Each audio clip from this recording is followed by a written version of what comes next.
in Denmark for the 2023 Classic Kart Race 100cc European Grand Prix at this circuit that it now celebrates its 60th anniversary this year. And what's more, we have 4 of the classic kart categories here this weekend at this circuit. So we'll be running pre-89s, pre-95s, pre-2000s and pre-2000 plus. Earlier on, we had timed qualifying and picking up the inaugural John Pizarro pole position award was Germany's Bennett Ahrens, who was fastest in timed qualifying. We have got quite a lot of racing action this afternoon from 12:20 onwards, local time here in Denmark. So if you are watching from the United Kingdom, thank you very much for joining us. And we will have multiple heats for the respective classes. So up first, we'll have pre-2000, then we'll have pre-89, pre-95, and then we will also have some old-timer show runs. Some drivers may have brought their karts with them here to us at Vojens. So we will have plenty of racing action, which will probably take us to around about quarter past to 20 past 5 this afternoon. The Vojens Motorsport Arena has been a backbone of Danish karting since the early 1960s, having been inaugurated back in June of 1963. And 6 decades on, further redevelopments include the building that you see before you, which includes the fantastic P1 Bistro, which also has a nice little touch to it in the fact that the P1 Bistro logo, as in the number 1, has the martini stripes down, which also is part of the decor on the back of the bar in the main area. So we have quite a few different manufacturers of chassis that have been part and parcel of karting's history, including Mach 1, the Dino brand, which started back off here in 1958 here in Denmark, Cali Karts, CRG. We also have the likes of Birrell, ART, Cosmic, Tony Kart, Hasa, Swiss Hutless, amongst others. And we do have some great people within the paddock. It has been quite varied in the last 12 or so hours with regards to the rain, which came down abruptly at 7 o'clock this morning local time, and during time qualifying where pretty much all of our competitors, which total around 65 competitors ranging in terms of different nationalities from Denmark, Norway, Sweden, also the Emerald Isle as in Ireland. We've also got Germany and Italy represented.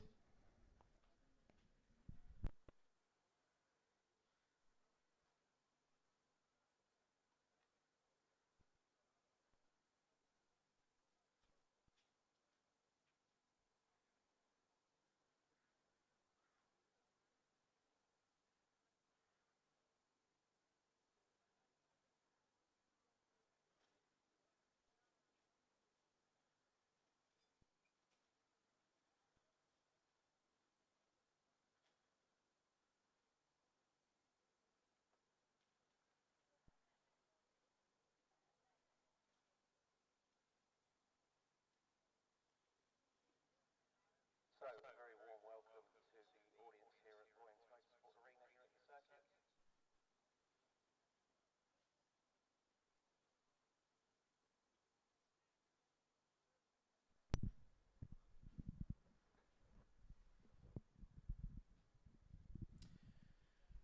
So we are getting ready for our first of the pre-2000 heats, of which there will be 3. We'll have 3 respective groups because we had a total of nearly 40 drivers enter for this weekend. So we'll have a combination of the pre-2000 and the pre-2000 plus kart categories. Then we'll have 2 respective heats for pre-89 and pre-95. There will be a pre-final for all 3 respective categories. Now, in the social media build-up to the Classic Kart Race 100cc European Grand Prix here at Vojens, there is also a scheduled B final if there were over 34 competitors, and we will have effectively the finals starting from 4:20 p.m. with pre-89 going out first. Prix 95 at 4:40 p.m. and then at 5 o'clock we'll host the Prix 2000 finale, which will round out the event. So for those wondering about the race format, each race with regards to the heats for Prix 2000, Prix 2000 plus, Prix 89 and Prix 95 will be 8 minutes in duration. The pre-finals for Prix 89 and Prix 95 will be 10 minutes. And then the Prix 2000s will be 12 minutes for the pre-final. And then the B final for the Prix 2000 will be 12 minutes long, as will the finals for Prix 89 and Prix 95. And Prix 2000, their final will be, as I said earlier on, at 5 o'clock this afternoon and will be over a duration of 15 minutes. We also do have some trophies to hand out. We've already, as I've already said on the live stream and now to the audience here at Vojens, that we handed out the inaugural John Pizarro Pole Position Award to Germany's Bennett Ahrens, who runs actually with Årets competition, who are based out of this circuit, runs in DD2, and with the varying conditions, the circuit evolved over the course of time qualifying, where there was a definitive dry line, and Bennett Ahrens just happened to be in the right place at the right time.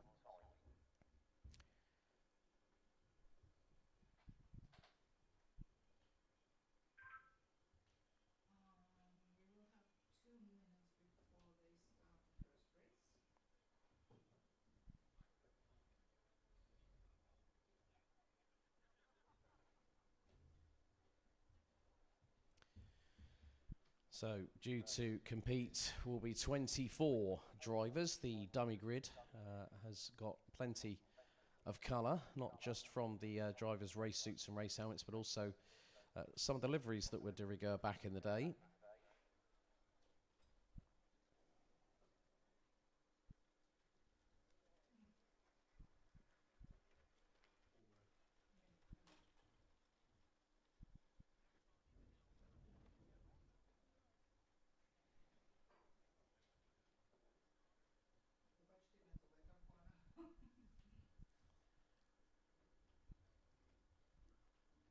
So we're not that far away from getting our first race for the 2023 Classic Kart Race 100cc European Grand Prix underway here at Vojens Motorsport Arena. We do have to say a big thank you to Camp Company, who are bringing pictures and sound to you all on those that are unable to make it here to Denmark. So a big thank you for joining us.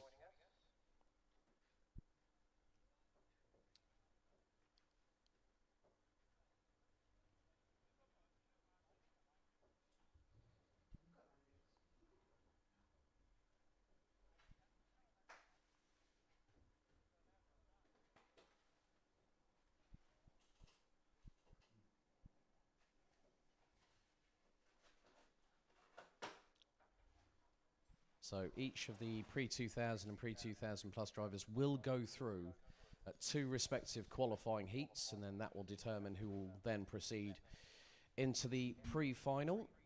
And this is going to be it's been a wonderful atmosphere since I arrived here in Vojens around about just after 11 o'clock on Thursday morning. And the drivers definitely got the miles in yesterday through what was a fairly uninterrupted practice day. And great to meet some of the characters within the paddock here at Vojens.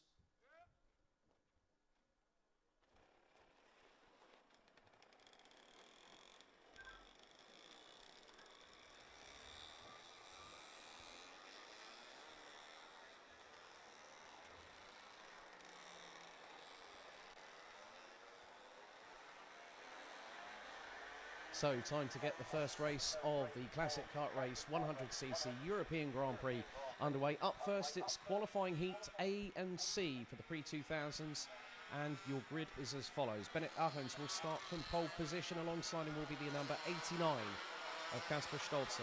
Lasse Rolliged and Alden Larsen round out row number 2. Freddie Overgaard and Jan Oliver Nielsen will be on row number 3. Stefan Håkansson and Mathias Lehrmann will be on row 4, with Alan Hansen and Torben Andersen rounding out the top 10. Alexander Materna and Lasse Stenkild will be on row 6. Nick Madsen and Tinebang Jorgensen will be on row 7. David Weisbergen will be on the inside of row number 8, and joining will be Paul Madsen in the number 75. Noel Brennan from Ireland, and Sandra Mara on row 9. Darren Meyer and Christian Woods Klingenberg will round out the top 20. Jeffrey de Klerk, Jakob Bodquist, Vincenzo Campo and Martin Hansen round out the 24-strong grid.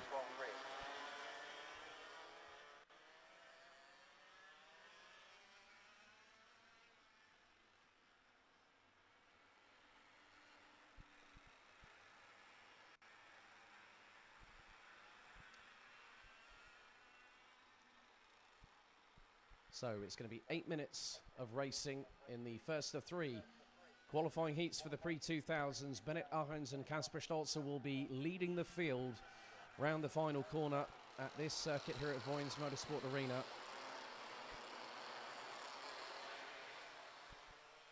So the revs will start to rise.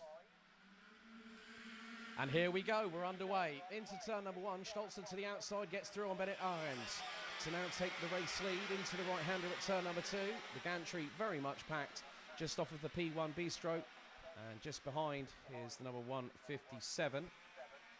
That is Alden Larsen. So Kasper Stolzer, as Ahrens looks back up the inside through on the hairpin on the infield part of the circuit. Larsen looks to the inside briefly of Stolzer, can't get through for second. And through into the next right-hand hairpin. Oh, bit of a mistake there from Larsen going through into the right-hander. And someone is going very, very slow indeed. I think that might be Madsen in the number 14. But Bennett Ahrens already starting to stretch a little bit of an advantage, probably to the tune of about 4 to 6 kart lengths. And you can see they're making adjustments on the air boxes on the right-hand side of them. A little bit of a skirmish a bit further back.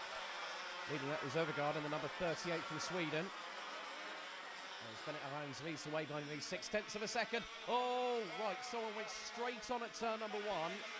I think that might have been Larsen, possibly, in the 157. But Overgaard rounds out the top 10 as slight moment there for Kasper Stolzer. That means that Lehmann in the number 9 up to P2. 88 and 7. Rodriguez and Oliver Nielsen going side by side into the slight chicane. So 6 minutes and 20 still to go in this opening qualifying heat for Prix 2000.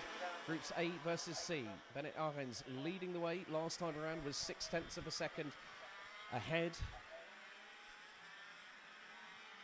So coming up to a quarter of the race completed. Now there's going to be a change. As Rodriguez gets past, that was the number 2. And that was Torben Andersen. And now he's really starting to try and, well, he's got through on Kasper Stolzer. So Andersen on a charge, looking to get past Lehrmann in the number 9 for second position. So Alexander Matana, Gert Munkholm, I don't think took the start, but it might have been Alexander Matana that went off at turn number 1.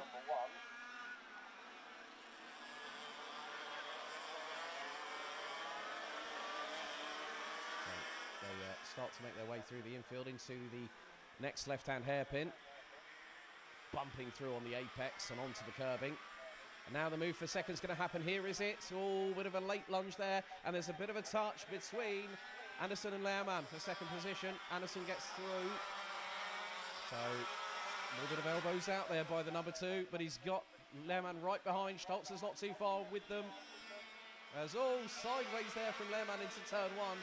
And Stolzer is right on the coattails of the number 9 as they head into turn 3. Stolzer goes deep.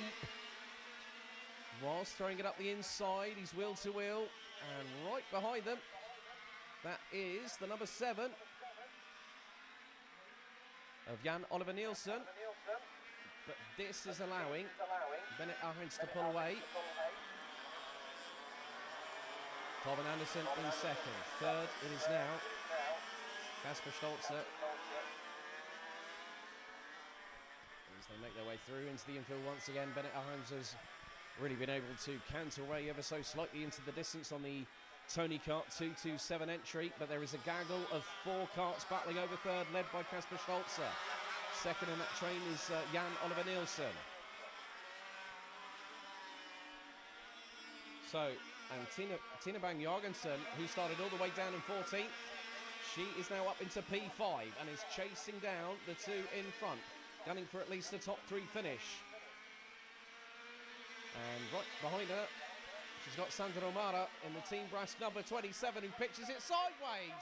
Oh, big old lunge from Sandra O'Mara, and he got it all wrong there, I'm afraid.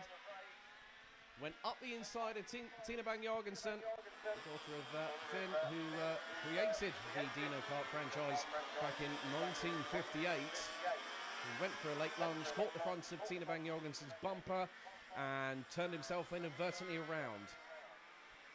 Sandro didn't have a good qualifying session.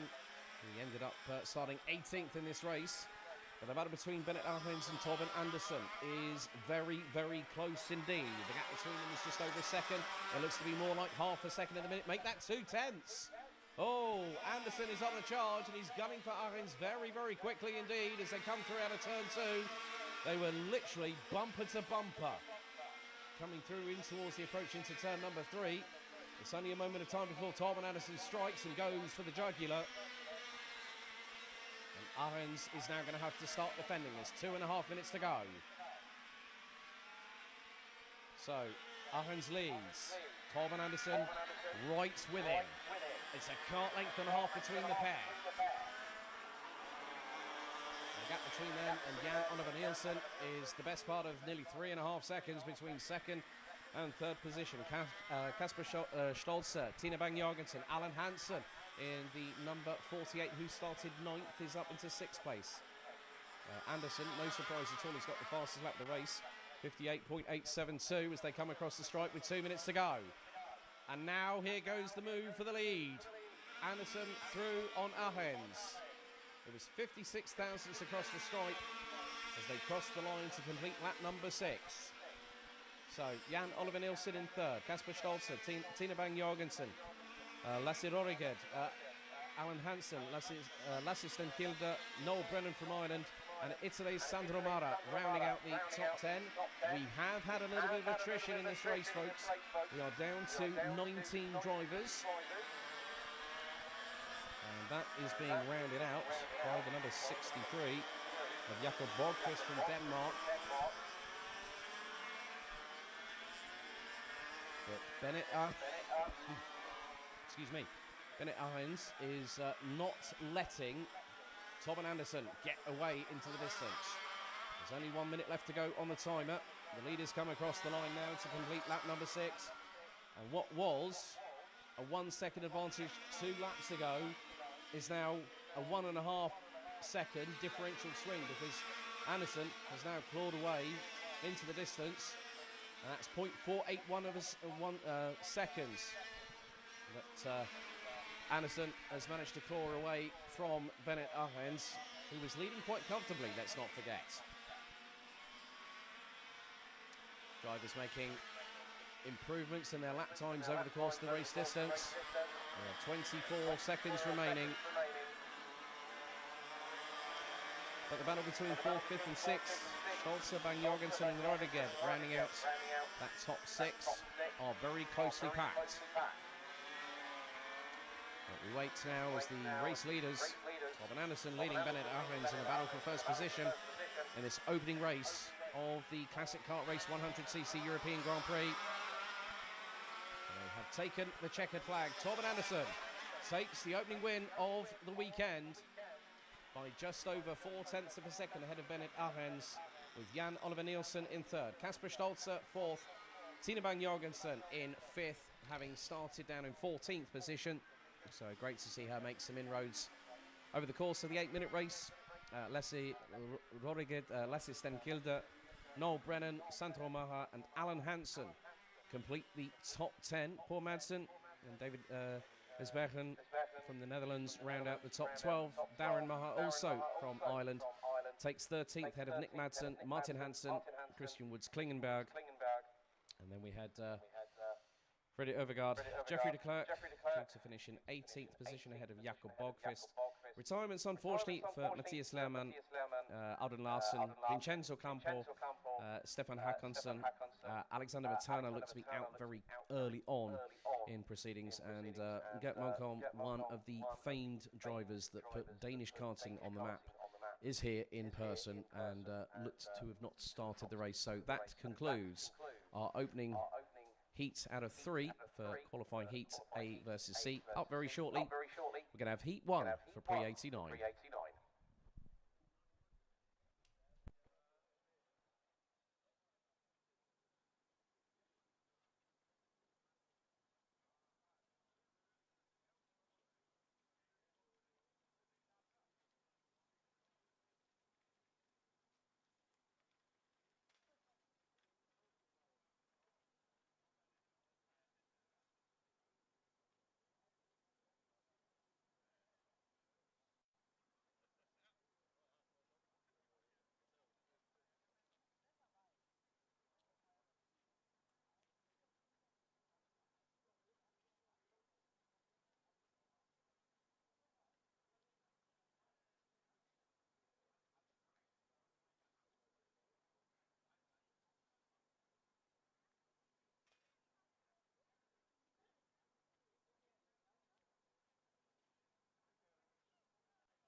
So we now get back underway with our second race, and the heavens have started to open again.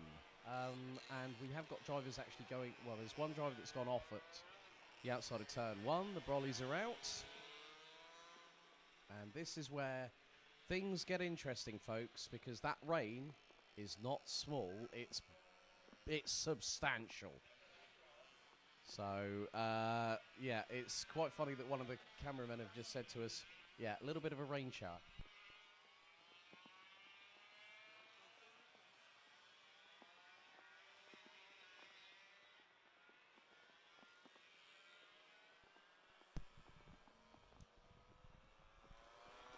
So, rain playing its part once again. I thought I would be avoiding it here in Denmark, but of course not the case. However, there is quite a lot of lovely machinery in the Prix 89 class, and we do have quite a few drivers that will be competing in this category. Was due to be 16, but unfortunately we did have someone actually withdraw from the event. Bertold Bern, who actually raced here in the 1972 World Championship, finished second. He won't be taking part of, unfortunately, due to a rib injury. But the grid is as follows. It's going to be Jürgen Schauber that will start on pole position in the number 12. Nicky Egerbart will be in second position on the front, alongside on the front row. Kai Christiansen and Thomas Kart will be on row 4. Mierbach Pedersen and Thomas Frans will be on row 3. Ring Nielsen and Christian Helmer Pedersen will be on row number 8. Kenneth Kruse Simonsen and Torben Lankilde Lausen will be on row number 5, thereby completing the top 10. Finn Levenborg, Michael Weinreich, Hans Hansen, Tommy Jespersen, and not too sure if this man will be out, but he's one of the most eccentric characters I've ever met in karting. Ollie Olesen, and he did say to me, if it is raining, I am not out there. I'm not getting out there, and he's 100% said exactly what he was going to do. So we're down to 14 drivers. So the rainfall is as significant as it was at 7 o'clock this morning, folks. The pre-grid is absolutely saturated. So it's the first out of 2 heats for the Prix 89. It's going to be Schauber and Egerbart on the front row. You can see how difficult these conditions are. Now, with these karts, there are no traditional front fairings or front bumpers and side pods like we see in latter stages. So the drivers are very much exposed, a bit more than you would see on a Prix 95 or a Prix 2000.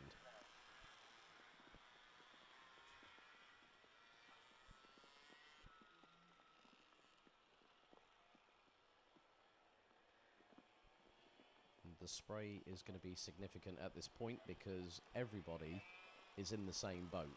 And that does not mean they need to get their paddles out and start rowing.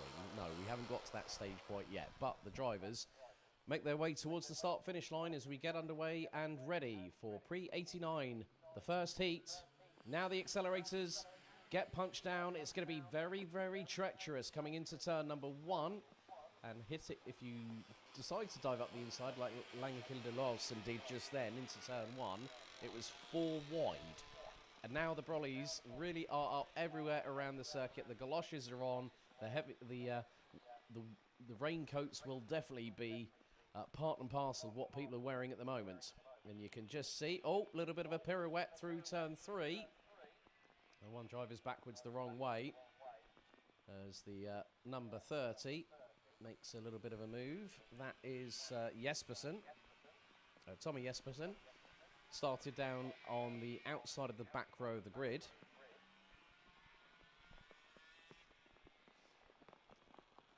And the lead after nearly 1 lap is rather substantial, so we will be running to time as opposed to adding any additional laps, but from 5th backwards, it's nearly 3 wide coming into the hairpin. I think that was Kruse Simonsen trying to get through, and might have just had a little bit of a moment there.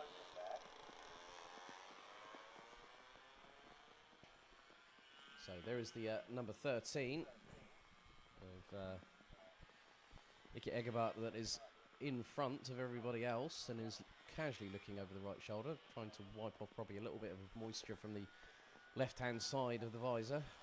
There's Jürgen Schauber getting overtaken by the number 30 of Jespersen, who, as I said earlier, started down in 14th position, is now running, more than likely, in 2nd place. So you can see Egerbart just using a little bit of lean, trying to get through into turns 1 and 2. And there is chronic understeer. With these wet weather conditions, you're gonna see a lot of chronic understeer. When they're turning right, when they're turning left, it is not going to be easy for these drivers because they've got to battle each other. They've got to battle the elements. So number 31, that is as Christian Helmer Pedersen loses out just 2 positions there, one to the number 12 of Schrober, and then the number 67 of Thomas Franz, who started on the outside of row number 3. So we have 5 minutes and 18 seconds on the timer still to go, side by side for 4th position, into the next hairpin at the far part of the circuit. And you can see as they're having to adjust, parts of the what you're having to work with, and even chokes have existed on karts. So in these older style karts, you can see even the camper van has decided, yeah, I'm definitely putting the wipers on, as are everyone that's decided to scarper into their cars for safety, sanctuary, and maybe a little bit of heated air conditioning at the time. But with 12 minutes, well, with it now coming up to close to 1:45 local time here in Denmark.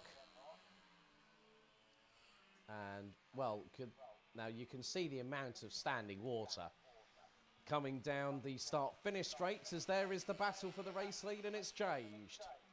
As Tommy Jespersen gets through on Nicky Egerbart, there is the number 67 of Germany's Thomas Franz that gets through for 2nd place now on the run down to the hairpin here at turn number 3. So a lot of standing water. Right, there's the number 5. That is Kenneth Kruse Simonsen that has just gone off the circuit. We've also had a couple of drivers fall by the wayside. Michael Weinreich in number 2. Uffe Ring Nielsen in the number 25, and Mia Bach Pedersen in the number 22.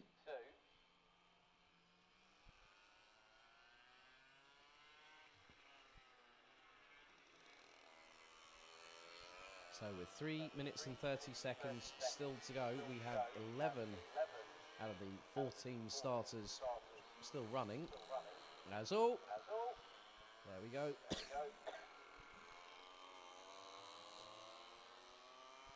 That was Torben Lenkin Gilder Larsen that has just brought out the yellow flashing light on the hairpin at the far part of the circuit. Look to press the accelerator, and has now decided, using a very novel way of moving the carts off of a circuit or putting it back down onto terra firma. It's got to push start the thing as well. Now that's a big difference to what we have in modern day karting, and we've got another driver, and that, I think that was Egerbart in the number 13, who's managed to get the kart going and sits back in. But there has also in the meantime been a change for the race lead, that the number 67 of Thomas Franz now leads the way, having started from 6th position. I think a lot of the drivers have not had an easy time out of there. And there is the race leader, number 67, with just over... Oh, talk about a standing water puddle and a half there on the inside of the hairpin. He's just literally ploughed through it with the left side set of tyres. So, Kjell Christiansen, we've also got the likes of Kenneth Kruse Simonsen, who had a little bit of a moment coming through into the hairpin that our race leader is now negotiating. And Tommy Jespersen started from 14th, runs now P2, having lost out the lead to Thomas Franz, and coming through, and I've just seen him go right through a big old standing puddle of water on the start-finish straight, is Nicky Egerbart in the number 13. And that kart is running very, very slowly indeed, especially with the airboxes on the right-hand side and with no side pods to deflect the water. If a significant amount of water goes into the airbox, well, that's going to strangle the engine and not give the direct airflow that the kart needs in order to perform.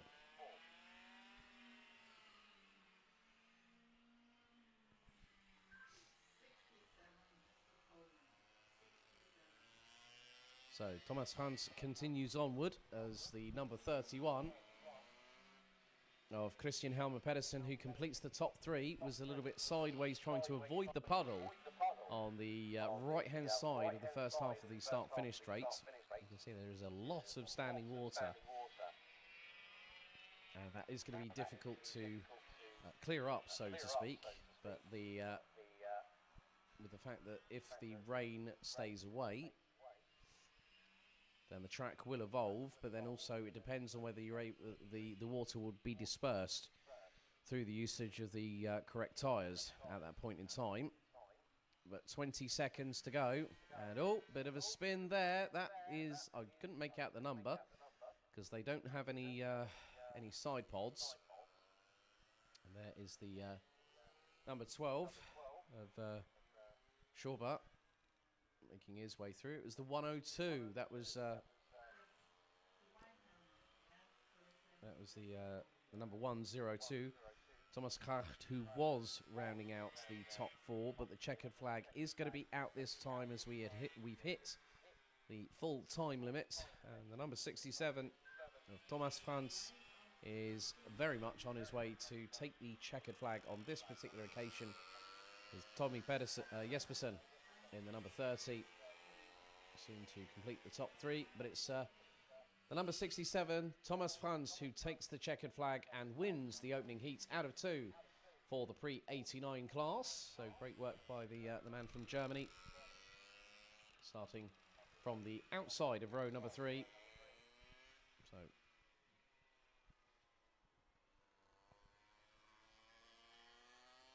well, Thomas Franz did cross the line first, so not too sure if there might have been a slight issue with the timing there, but Tommy Jespersen took second position. Christian Helmer Pedersen in third. There is the number 12 of Jürgen Schauber, who puts the hammer down and across the line.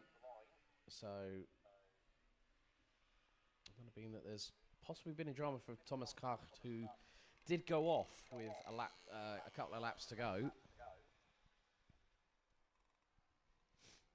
Nicky Egerbart was running very slowly around the circuit. There has been a lot of attrition in this race. Of course, the older classic karts a little bit more delicate, but still great to see that people do go and race them out there. And according to the timing that I've got, Torben Langenkidler Lausen, Kenneth Cruz Simonsen, Kjeld Christiansen, Hans Hansen, Finn Lövenborg, Ring Nielsen, Michael Weinreich, all retired from the race, along with Niebach Pedersen. So that concludes the opening heat of Prix 89. Up next, it's heat number 1 for the Prix 95 class.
Now we go to the opening heat of the Prix 95s, which are now making their way out onto the circuit. Again, another 8 minutes plus an additional lap.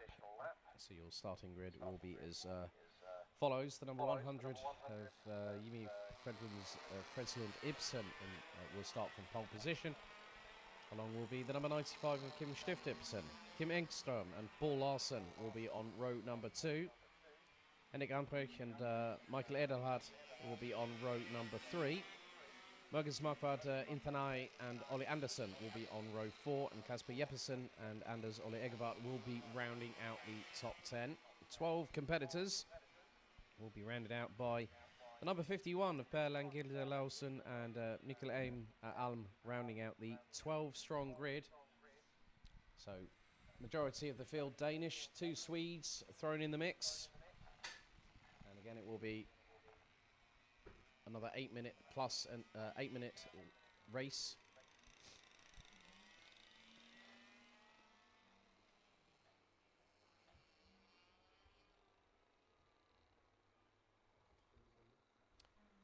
So the rain continues to fall, judging by the camera angle that I see on the dummy grid. It's still significantly raining, so the umbrellas and sanctuary of cars with wiper blades working on the front windscreen will be in full force at this moment.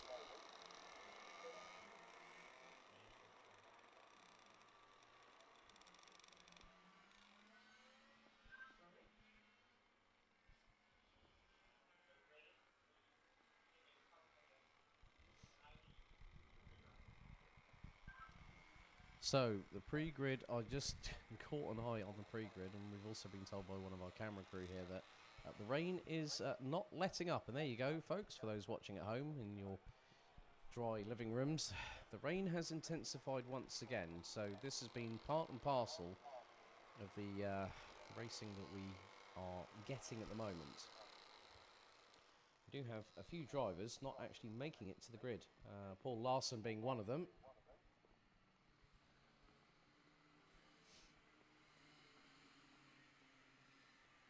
So a full start, the first one of the day.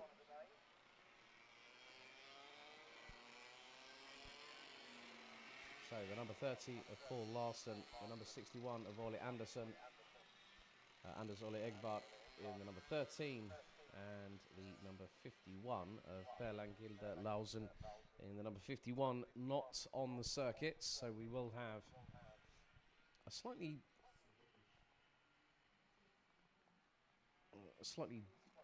smaller grid.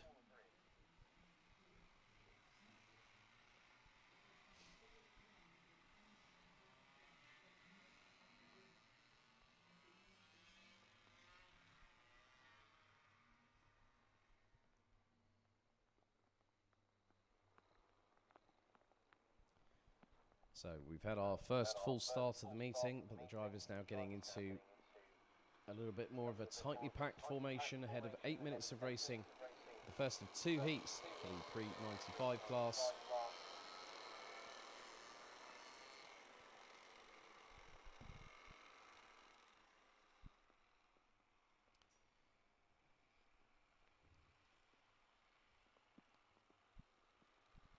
Also looks like the number 100 of Fredslund Dibson doesn't appear to be on the front end of the grid. So we've had a little, well, we've had someone have a spin, so that's not what you want just before the race starts. So Engstrom in the number 70 is alongside Adelhart in the number 40. So that looks to be the front row of the grid as we get set and ready. Hopefully this time we'll get a start on this particular occasion. Revs rise, timer starts now. As they hurtle their way through the standing water puddle, heading into turn number 1, side by side between the number 55 and the 40. Markvad, Inthanai and Adelhart were wheel to wheel, with the number 55 getting through.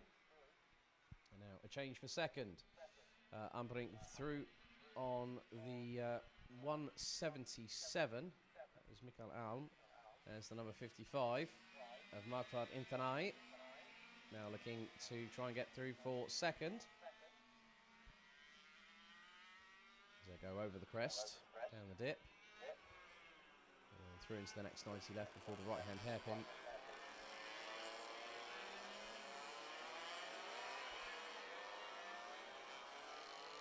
So just over 7 minutes until the checkered flag.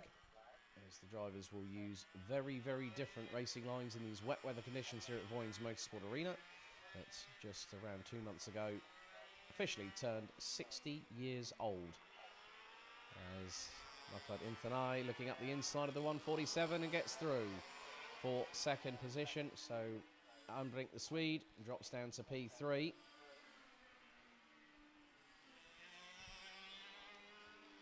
Trying to keep it nice and tidy through into turns 1 and 2.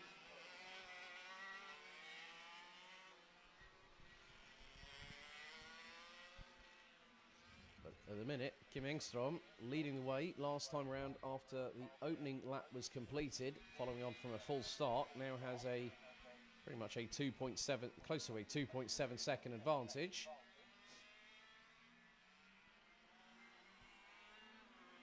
But the question is, Vojens Motorsport Arena start to close the gap? Well, it might be doing so.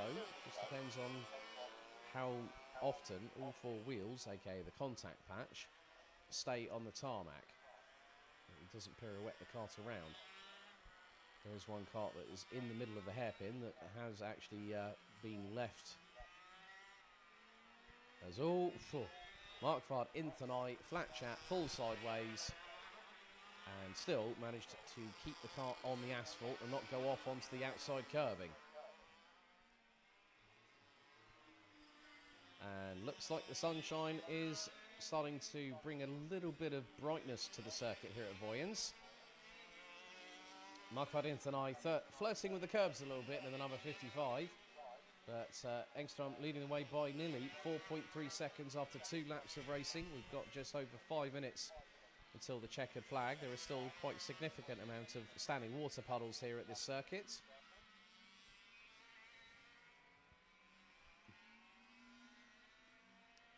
There is the number 40 of Al Hart, who started in 6th position, currently runs in P5.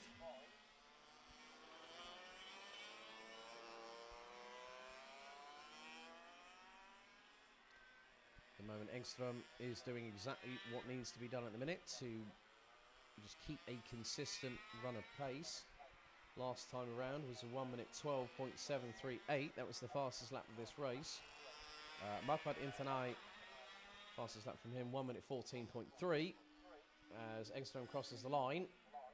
And that is a 1 minute 12.951. And Inthanai has closed that gap to just under 4.2 seconds. Quite similar on pace, 1 minute 12.857 by the number 55 from Denmark. As there is the number 147, Henrik Arnbrink, running on, I think, if memory serves me correctly, is on the Swiss Hutless chassis. I think Baz Lammers actually, who competed in this event along with Colin Brown. Baz did race with a Swiss Hutless race suit, which obviously meant that he was running on one of those chassis last year at this very circuit. But Engström is continuing to dominate proceedings at this juncture. The reason being with the 4.2 second advantage, but the biggest question is, how much of that gap can the number 55 PCR entry of Vojens Motorsport Arena start to close on in? I'm going to get a measure of that very shortly. Engström crosses the line. Motorsport Arena will do so very shortly. 3.6 seconds is now the differential. And Motorsport Arena just puts in the fastest lap of the race. 1 minute, 12.645. So, Motorsport Arena clearly starting to get used to the conditions and to really push the envelope on the PCR. Very different sound that these engines provide in comparison with modern day karting. They're a little bit more restricted by carburetors and fuel jets, whereas some of these karts, especially the Prix 2000s, were revving close to 20,000 RPM red lines, and a significant amount of drivers plied their trade, especially through the Formula A and the Super Formula A categories, the likes of Lewis Hamilton, Nico Rosberg, amongst others. Then you had, like, one of the drivers who was running actually in the late 1990s, more particularly 1999, Robert Schlinson, who will be in action a little bit later on. He was racing against the likes of Jose Maria Lopez, Oliver Jarvis, Bruno Spengler, 2013, DTM champion, amongst others, but that gap is starting to come down again. 1 minute 12.370 from Vojens Motorsport Arena, but Kim Engström has started responding. Has just put in a 1 minute 12.388. So 6 drivers racing in this class. They're out on circuit.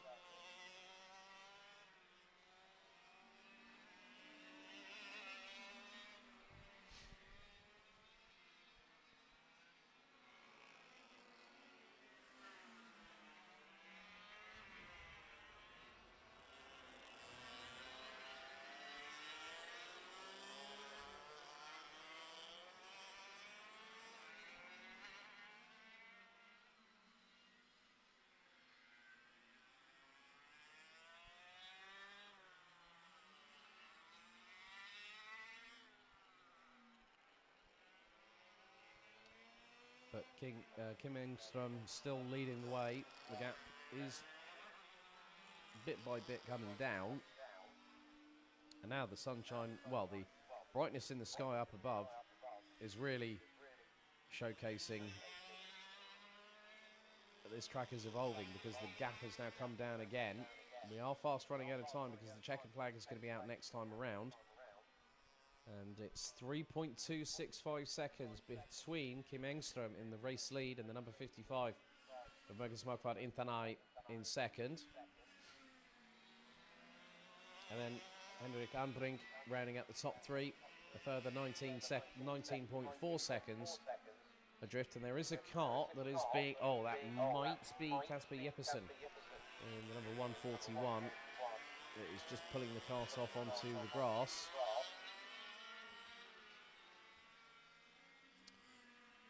So the timer has expired in the first heat out of 2 for the Prix 95, and having pretty much led from start to finish, it is going to be the number 70, Kim Engström, who bounces up and down in the kart. Motorsport Arena gets nearly sideways again, but it's going to be the checkered flag for Kim Engström in the number 70, who wins the opening heats here in Prix 95. And then it's Vojens Motorsport Arena, who on the final lap of the race puts in the fastest lap of the race, so 1 minute 12.061. They are just waiting for a little bit of time. Gap between them at the end of the race, 2.5 seconds.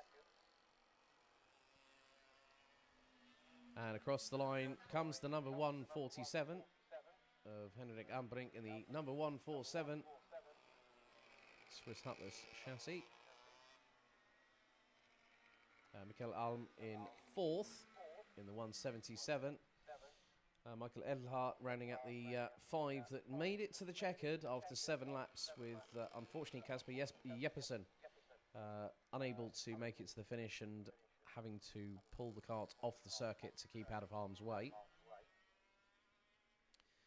And with that, we also had quite a few drivers that did not venture out onto the circuit. So Jimmy Fredsel and Ibsen, Kim Stift Ibsen, Paul Larsen, Ole Andersen, with Anders Ole Egerbart and Per Kilder Lausen not taking part in the race. And that is the conclusion of the first set of heats. Up next, we have got the open class, which will be we've opened up the doors to the old timers, as in the karts that have been around from the 1950s right up until what we are showcasing here at the Classic Kart Race 100cc European Grand Prix here at the Vojens Motorsport Arena, celebrating the circuit's 60th anniversary this weekend, and this being the big event. It has been around for a couple of years now, and really provides the opportunity for people to get back into bringing the classics back out on circuit. Forget about emissions, bring the noise and bring the enjoyment here at the Vojens Motorsport Arena.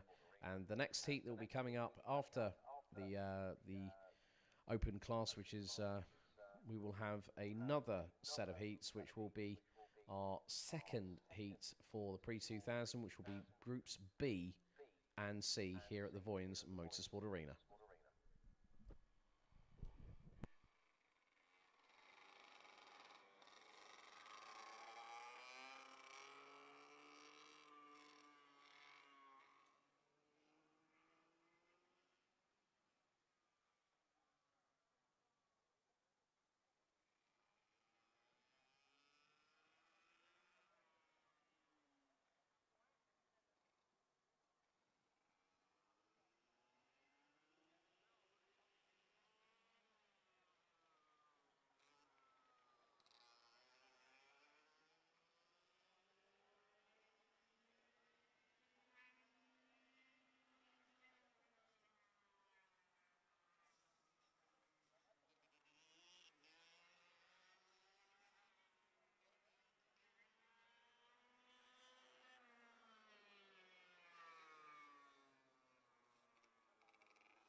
So, after the first of our show runs, we are getting primed and ready for our second of the Prix 2000 heats, 3 in total here at the Classic Kart Race 100cc European Grand Prix at Vojens Motorsport Arena in Denmark. We've got another 25 drivers set to go into battle, which includes several that have already raced once so far this weekend.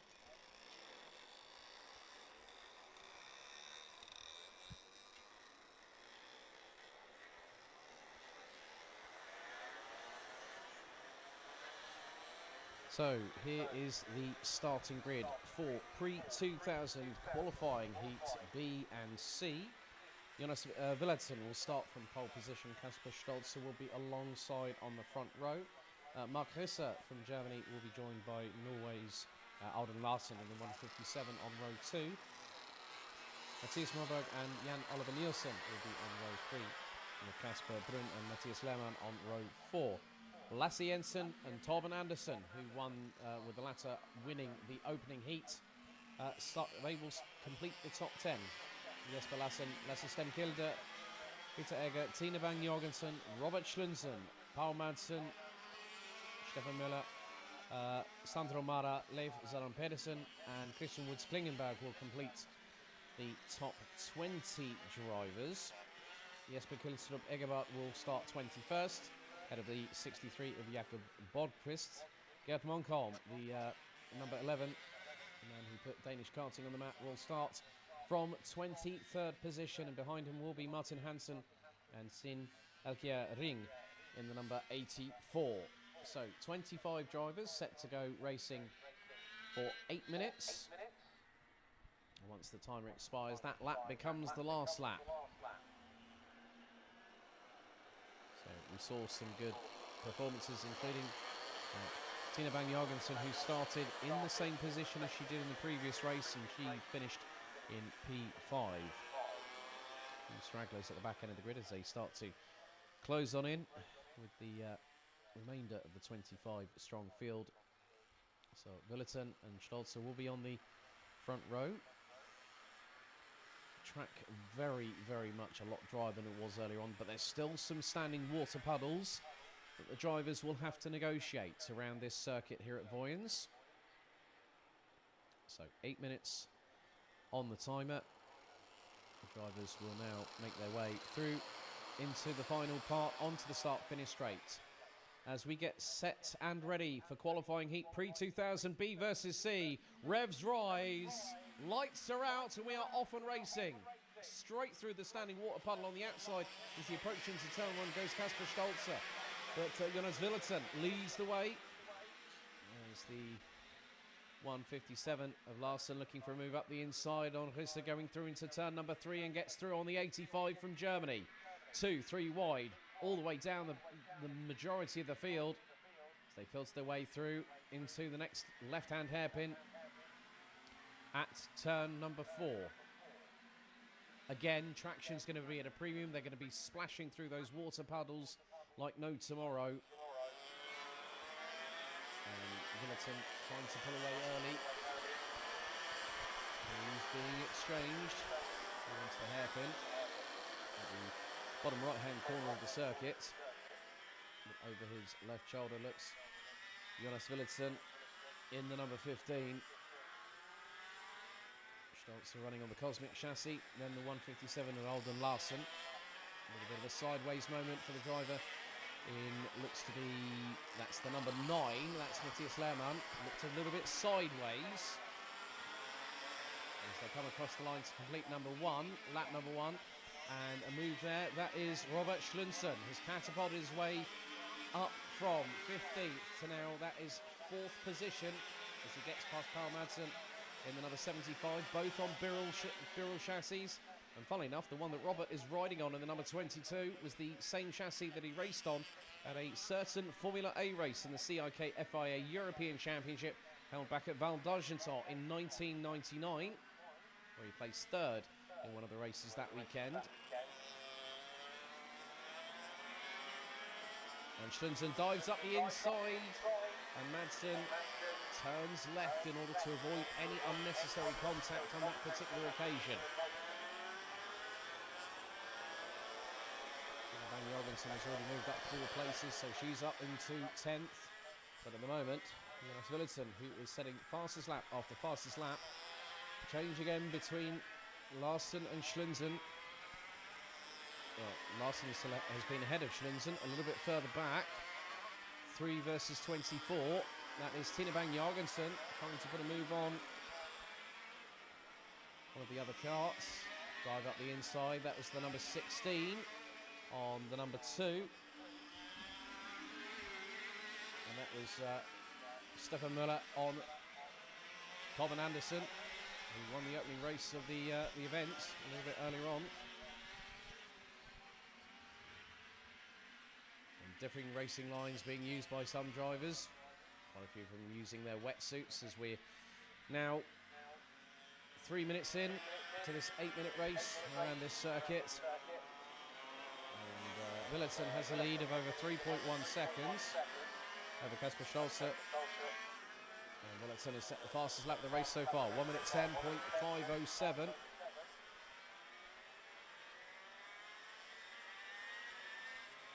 And unfortunately, looks like we have got our first retirement. Jesper Lassen out on the opening lap. Robert Schlunzen looks to have made some moves up the order, as Madsen was sideways coming into the penultimate right-hander. And he's got to his outside Larsen in the 157, who splashes through the water puddle. As all sideways under braking goes Paul Madsen. And the 157 of Larsen looks to try and get the undercut through turn 2. No room there.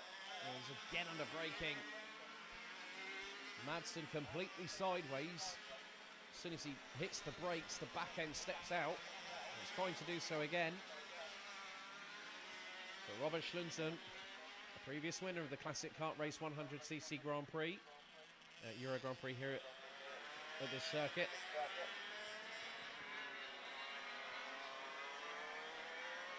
And he is closing in on Kasper Stolze for that second place. Schlunzen, fastest lap of the race so far, 1 minute 10.328. Gap between him and Stolze last time around was just over 1.1 seconds. That's probably not even 3/10, judging by the amount of closure that Robert Schlunzen has been able to make over the past lap. As Villadsen goes into turn number 1. And again, another fastest lap of the race by Robert Schlunzen. He was a second quicker, and he looked for the move up the inside for P2 through into turn 1, but Schlunzen, I think, just misjudged it ever so slightly. Meanwhile, the 157 of Alden Larsen has got Stefan Müller up the inside through into turn 3, and the number 16 gets through. And that is for effectively 5th on the road. Schlunzen again closing in on Kasper Stolze for that second place.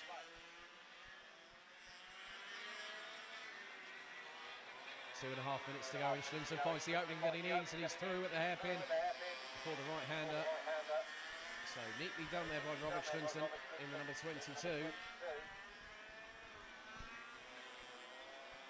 And the kart that he is currently running on is, as I said, the one that he raced with back in 1998 to 1999. A little bit of a moment there for the number 16. That was Stefan Müller, who has the ever sideways Paul Madsen through on him. The lead now is expanded to nearly 5.3 seconds between Jonas Villadsen and Robert Schlunzen. Schlunzen now pulls away from Kasper Stolze. There's a little bit of again, another swapping of positions between Alden Larsen and Paul Madsen. So Swiss Hutless versus Birol ART. And the 157 stays ahead. Actually, the 157.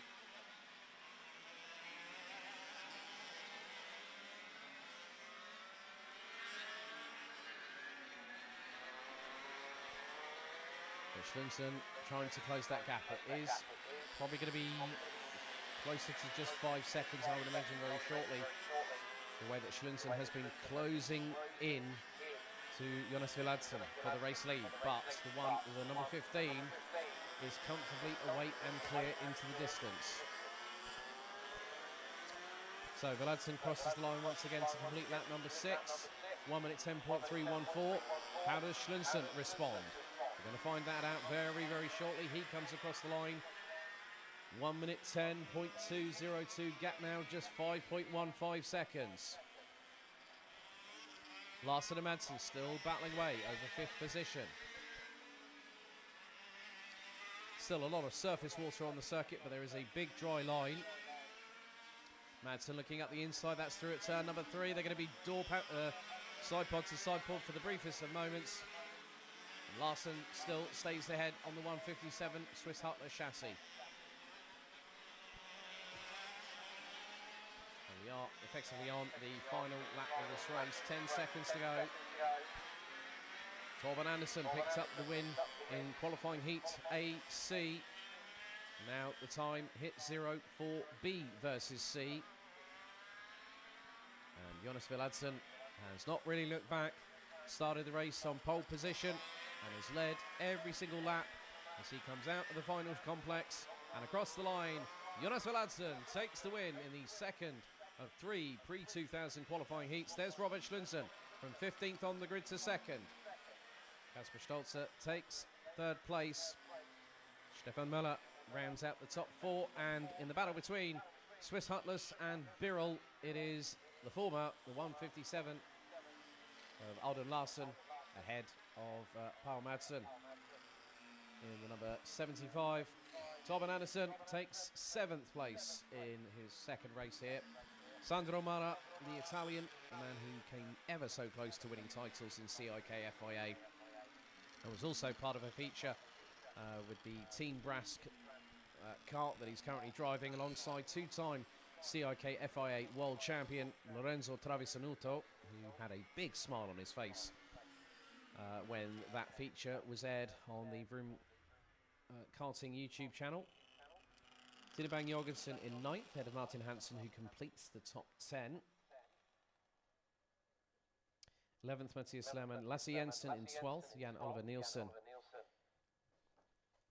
in, well, the thing was, I was just about to go through the results, and they've just reset because we've got the next grid coming up very, very shortly.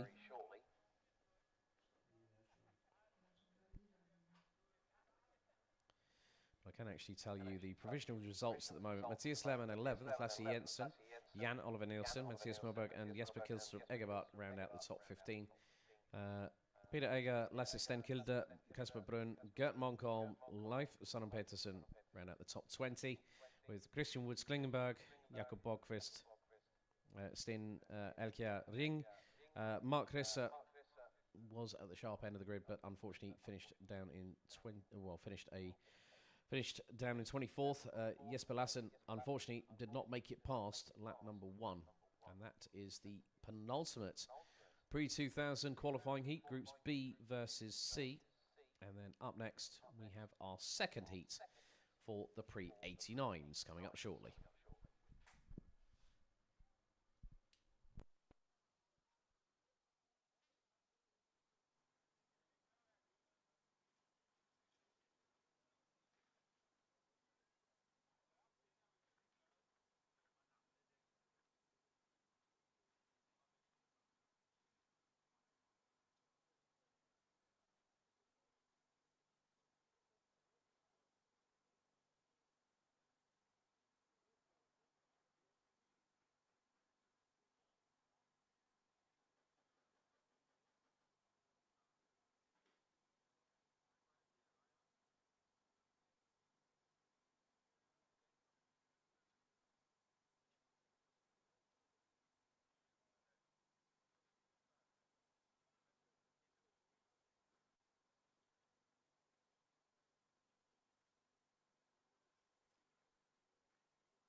So we go to the second and final heat of Prix 89 here at the Vojens Motorsport Arena for the classic kart race 100cc European Grand Prix.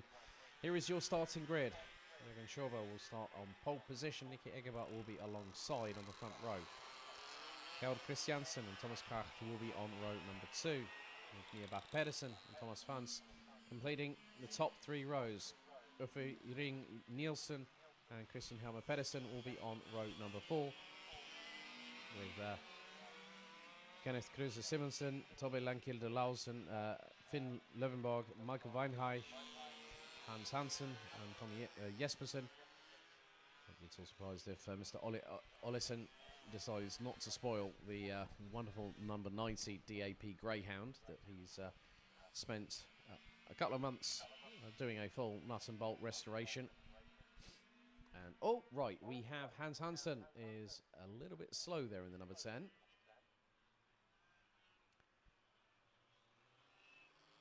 Getting a little bit worried there as Hans is due to start on the out the inside of row number 7.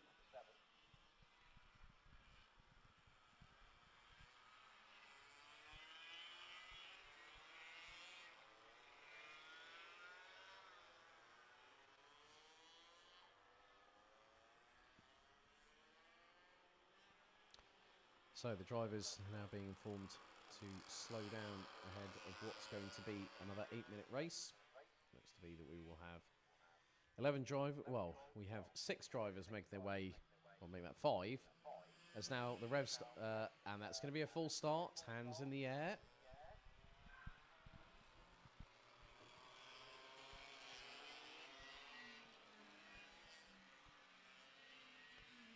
So we go round for another formation lap.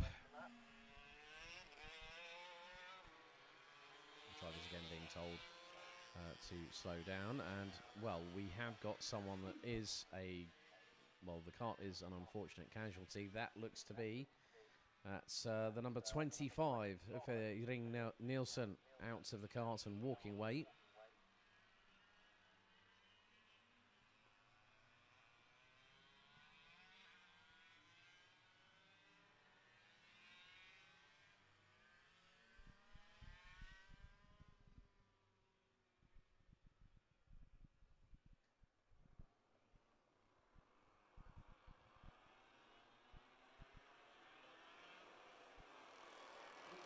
Oh, now that was a bit too fast on the formation lap.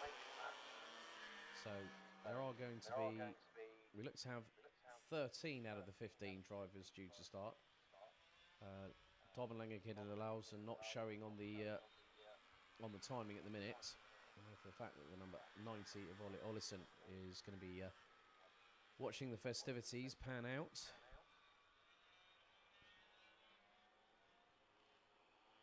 It was the number 30 that I think did a slight dive bomb, which is Tommy Jespersen, who won the opening heat. As now the drivers get into the tram lines. This time we are green flag racing here in the Prix 89 second and final heat.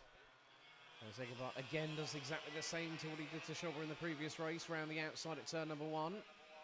Christiansen trying to close in on the number 12 from Germany, through into turn number 3, dives up the inside, neat exchange between the pair, but right back at in comes the number 12 of Schauber, but there is Thomas Kart in the number 102, looking up the inside, gets through on his countryman for P3. Thomas Fans, who apparently finished second in the previous heat, is not too far behind them. Sving Nielsen, his race stopped before it even got going. But there's going to be an exchange here for second, up the inside, so there has been a change for P2. As Egerbert has already gotten away into the distance. It did have dramas, I think probably due to the standing water that was on the circuit, maybe going into the airbox on the right-hand side. And in second position, it is Thomas Kart from Germany. Could be a change here for 4th place. That was Thomas Fans versus Schauber. They are line astern as they come across the line. So Franz behind Schauber into turn 1. Plumes of exhaust smoke billowing out on the left rear of the karts. Now Franz up the inside of Schauber through into turn 3. Does Schauber get the cross back? Not quite. So Franz takes the position.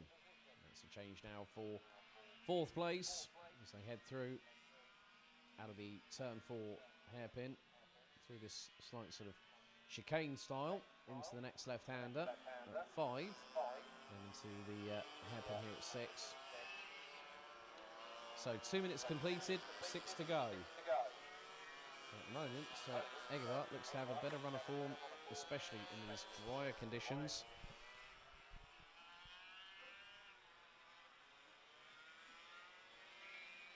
But I do have a sense of foreboding here at the minute, because the gap between the 2 leaders last time around after the opening lap was just under 2 seconds. Thomas Krach is probably more than likely about a second and a half behind. We'll make that now nearly 2 seconds. So all has not changed at the front. The gap has just been further extended between first and second. Nicky Egerbart does the fastest lap of the race, a 1 minute 10.921. Thomas Krach actually responded and was within 15 thousandths of a second. There's Kjell Christiansen in the number 107, who now rounds out the top 3 ahead of Thomas Franz in the number 67. Jürgen Schauber rounds out P5.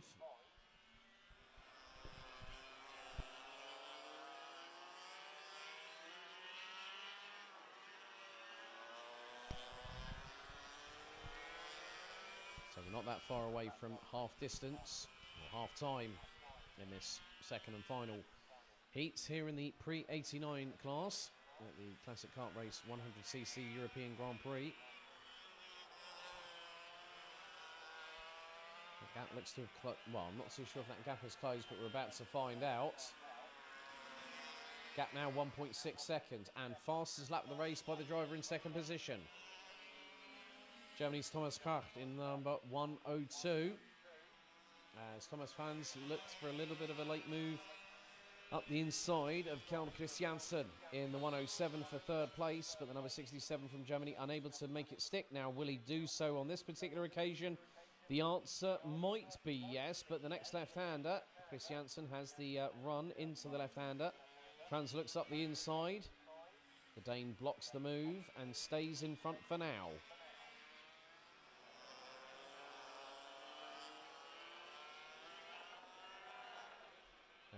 Dramas for the number 5 of Kenneth Kruse Simonsen, and that is probably more than likely turn 1 that kart has had a drama. And he gets going again.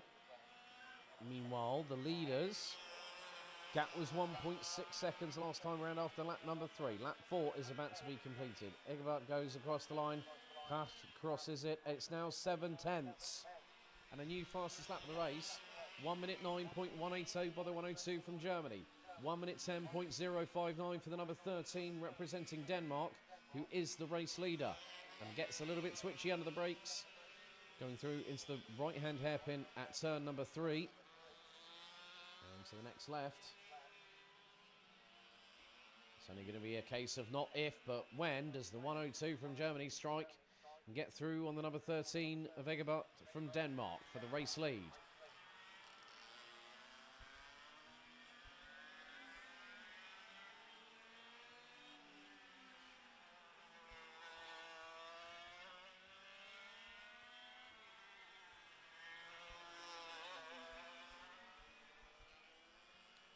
There is the number 5 of Kenneth Kruse Simonsen that crosses the line once again, but dropped all the way down to 11th position.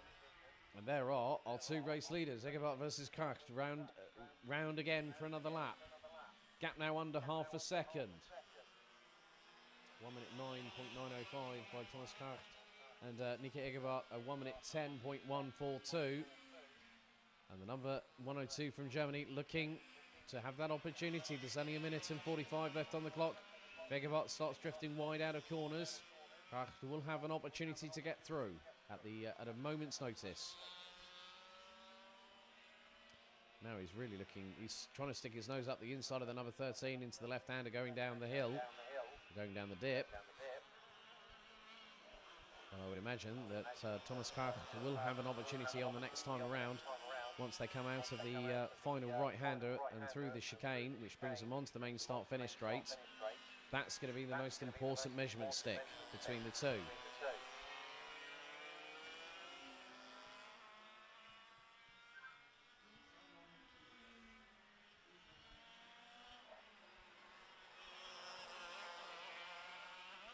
So coming up to the last 60 seconds, gap was half a second this time. It is closer, 0.142, and Kart looks for the move up the inside into turn 1.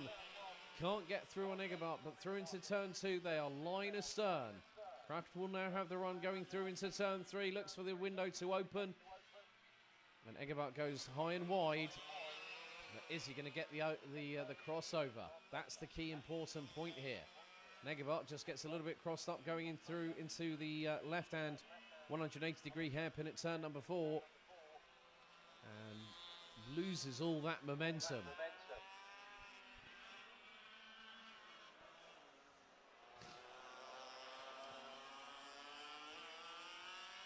Now this will be the final lap of the race. It's not that long left until we more than likely have our second different race winner from as many races here in Prix 89. There are your race leaders. They are just literally a handful of corners away. There'll be one more right-hander. And now they come through the chicane. And it's going to be a win. Tommy Jespersen took the win earlier on today. And it's Thomas Kart from Germany that takes the win in heat number 2 for the Prix 89s. And it's Kjell Christiansen that takes third ahead of Thomas Franz in the battle for P3 on the road. And Franz gets a little bit sideways, turning into T1 after he sees the checkered flag. Jürgen Schauber takes 5th as we wait for the rest of the field to make their way to the checkered flag. It's still battling away. Hans Hansen in 6th. And we've got Tommy Jespersen, who won the opening heat of the day. He finishes P7. There is the weighbridge where the drivers and carts. And there is a big congratulations to Thomas Kart from his mechanic. Nice to see that someone's got a... I'm wondering if he's got some... If he can get some Pilsner for us. It looks like he's got some... Dortmund Pilsner on the back of that one. So well done to Thomas Kart for taking the second heat win in Prix 89. And there are your results, which also saw the likes of Weinreich finishing in 11th behind Kenneth Cruz Simonsen. We did have Liam Bach-Pedersen due to start ahead of Juffe Ring Nielsen, number 25, unfortunately breaking down on the formation lap. But two different winners from two different races in Prix 89, and then we go to our penultimate heats before our second old-timer show run, and then we'll go into the final. That will be our penultimate heat, which will be heat 2 of Prix 95 coming up shortly, and then we will have our final heat of the classic kart race 100cc European Grand Prix here at the Vojens Motorsport Arena at 14:20 local time for heat 3, groups A versus B. But next up, it's Prix 95 heat 2.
So now we get underway with Prix 95, their second and final heat before the pre-final stages here at the Vojens Motorsport Arena. Here is your starting grid. Jimmy Fredslund Ibsen and Kim Stift Ibsen due to start on the front row. Kim Engström, who won the opening heats, will start from the inside of row number 2. Paul Larsson will be alongside in the number 30. Henrik Anbrink and Michael Edelhardt will be on row number 3, ahead of Vojens Motorsport Arena, who finished as runner-up in our previous heat. He'll be joined by Ole Andersson in the number 61. Kasper Jeppesen in the 141 will be joined by Anders Ole Egerbart, who will complete the top 10 in the number 13.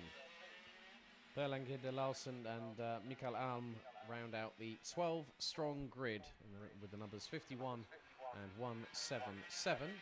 Funny enough, a little bit of numerical facts for you karting fans out there. 177 is a number that it relates to Rotax in the United Kingdom, because they do not have any gearbox classes out there. So they have senior Rotax and then Rotax 177, and it's for the drivers with a little bit more heft to their body weight. Myself included. I would definitely be in that class if I was racing Rotax in the UK. But we have got another 8 minutes of racing still to go. We've got another we've got another show run after this, and then we'll get into the final race of qualifying for the heats. And it is going to be, we seem to be going through full starts. So the drivers will be going around again.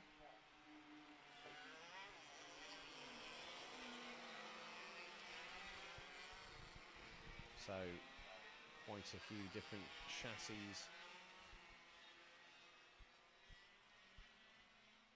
in this class, which will include Dino Swiss Heartless, Tony Kart Hase Birrell M2, we've got the Tony Kart Esprit, and also Paul Larsson running in one of a handful of CRG chassis that we actually have here this weekend.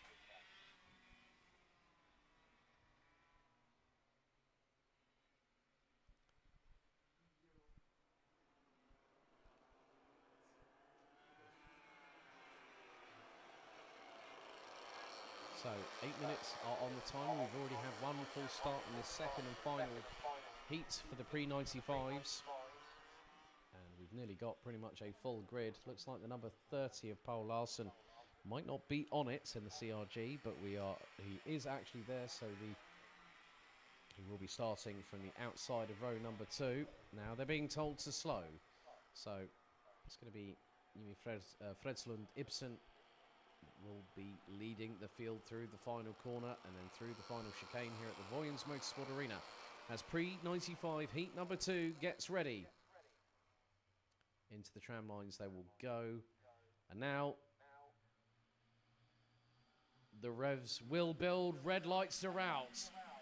Good start by Fredslund Ibsen ahead of Ibsen as someone went a bit nearly went off the circuit inadvertently.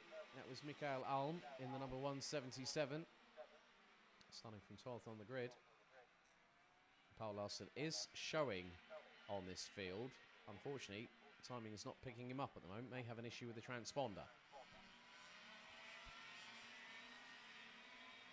So there is the number 61 I've just spotted. That is Ole Andersson on the Tony Esprit kart.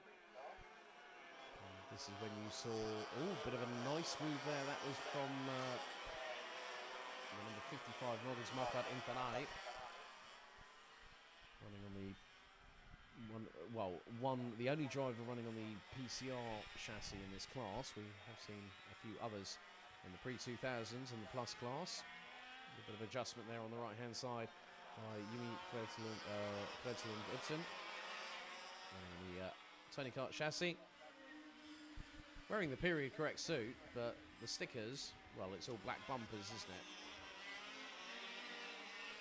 But very closely packed between the top 6, rounded out by Mikael Alm from Sweden in the 177. Bit of a wallop over the curbs there by the number 40 of, that would be Michael Edelhardt on the Hase chassis. Getting very, very pummeling the tyres into the curb is an understatement. Just like wallop straight in. 6 minutes and 15 still to go with this penultimate heat of the classic kart race. 100cc European Grand Prix being held here again for another successive year at the Vojens Motorsport Arena. Marquardt Inthanai trying to get through, and is side by side. It's the battle for 5th position at the moment. Marquardt Inthanai was has gotten a little bit crossed up going through into that right-hander, and straight through goes the number 70 of Kim Engström in the Hase Luxor entry. So coming up to the last 5.5 minutes of this race, it's just over 7.5 tenths of a second between first and second place, with Jimmy Fredslund Ibsen ahead of Kim Stift Ibsen, both running on Tony karts. And we have the number 40, Michael Adelhardt, with the Hase chassis, and is being closed in on. That is the number 70. There is Kim Engström waiting the wings to get through. Three-way battle a little bit further back. And that is going to be between the likes of Armbrink and Anderson. Numbers 177, number 147, and number 61. One in the middle sounds like a checkout when you're trying to win a leg of darts. But with 4 minutes and 40 still to go, battles are going to be quite frantic, as we do see that Larsen is in 4th on screen. So disregard the timing, folks, because Engström is quite a way back. So Edelhardt, who is in front of Larsen, unfortunately Jepsen might have just called it time, or might have had a technical problem. So the number 141 is out of the race. But number 30, Paul Larsen on the CRG chassis. A far cry from the livery that we see nowadays, which is predominantly orange with quite a few specks of black here or there. And there are your top 4 coming through in towards the final right-hander before the chicane.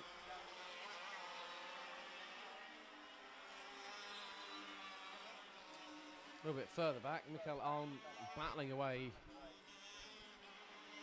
So the two Swedes are battling for position. That is for 6 on the road. And there is a change as Ambrink gets through. The Swiss Hutless driver gets past. And now again they're swapping positions. Mikael Alm gets through and has the waft of the engine to his right-hand side on the 177. Biddle M2 chassis to get through. So they have now changed positions once again. They'll be swapping quite a bit, I would think, over the next just under 3 minutes.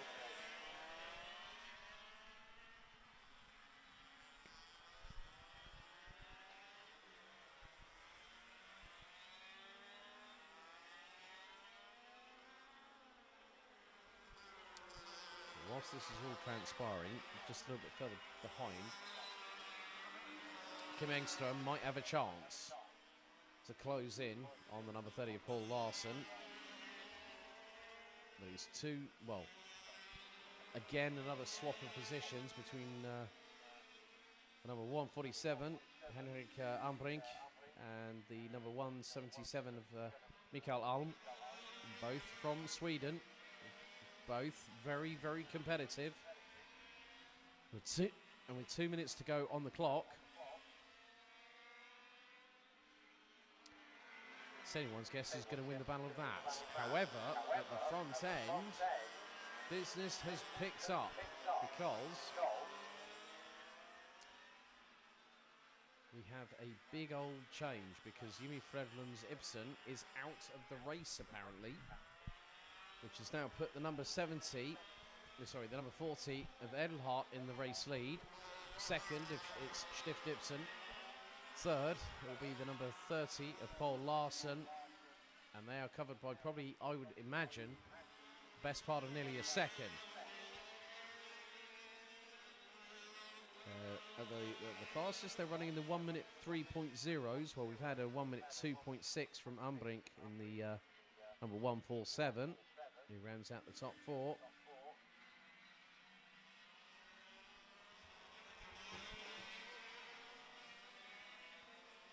So we're just coming up to 60 seconds on the timer remaining. 2 laps to go, including this one. Oh, that was very, very deep into the corner from Adelhart in the number 40, which means that Stift-Ibsen is going to be waiting for the opportune moment to strike. So will Paul Larsen in the number 30.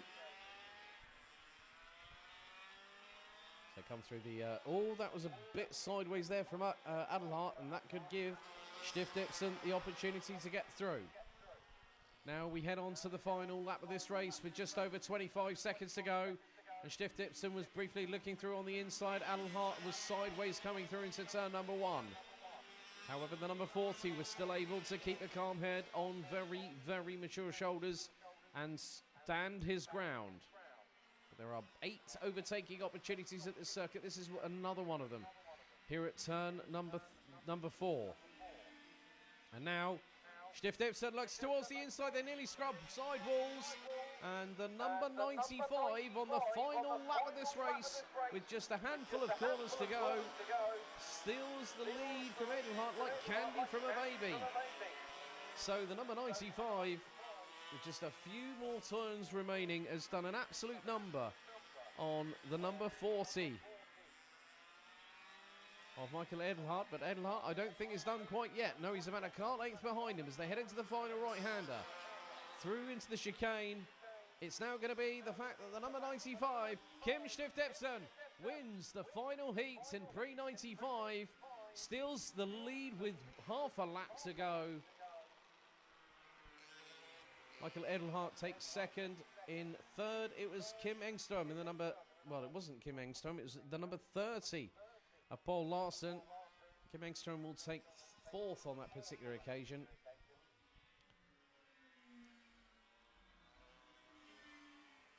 So Umbrink and Alm take 5th and 6th respectively. And it would have been Ole Andersson in the number 61. Not an easy race there for Vojens Motorsport in Thanai in what will be 8th position. And as Ole Egerbart, who started down in 10th, ends up finishing in 8th with Per Langilde Lausen in the number 1, and the number 51 comes across the line on the Dino chassis, will take 9th place. So Fredslund Ibsen retires on lap number 4 whilst leading, and Jeppesen out on the opening lap. But there we go, 2 different winners from 2 different races. Before our final heat, it's time for our penultimate show run here at the Classic Kart Race 100cc European Grand Prix, helping the Vojens Motorsport Arena celebrate its 60th anniversary here this weekend.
Well, you know what they say? That was definitely an extreme close-up because we even got the inside of his nostrils on camera. That's how close some people like to get up to cameras at times. But folks, we are not that far away from our final qualifying heat of the 2023 Classic Kart Race 100cc European Grand Prix. And there's the main sort of viewing area just out on the terrace of the P1 Bistro. Part of the new development here at the Vojens Motorsport Arena, which includes new buildings. And we're set to have another 25 drivers go into competition. Now, for those wondering about how the event pans out, it is a winner-take-all. Effectively, that the results from the final for each of the classes here this weekend counts towards the overall results of the day. So, just like in modern-day karting, there will be a ranking determined after the amount of points that the drivers score in their respective heats.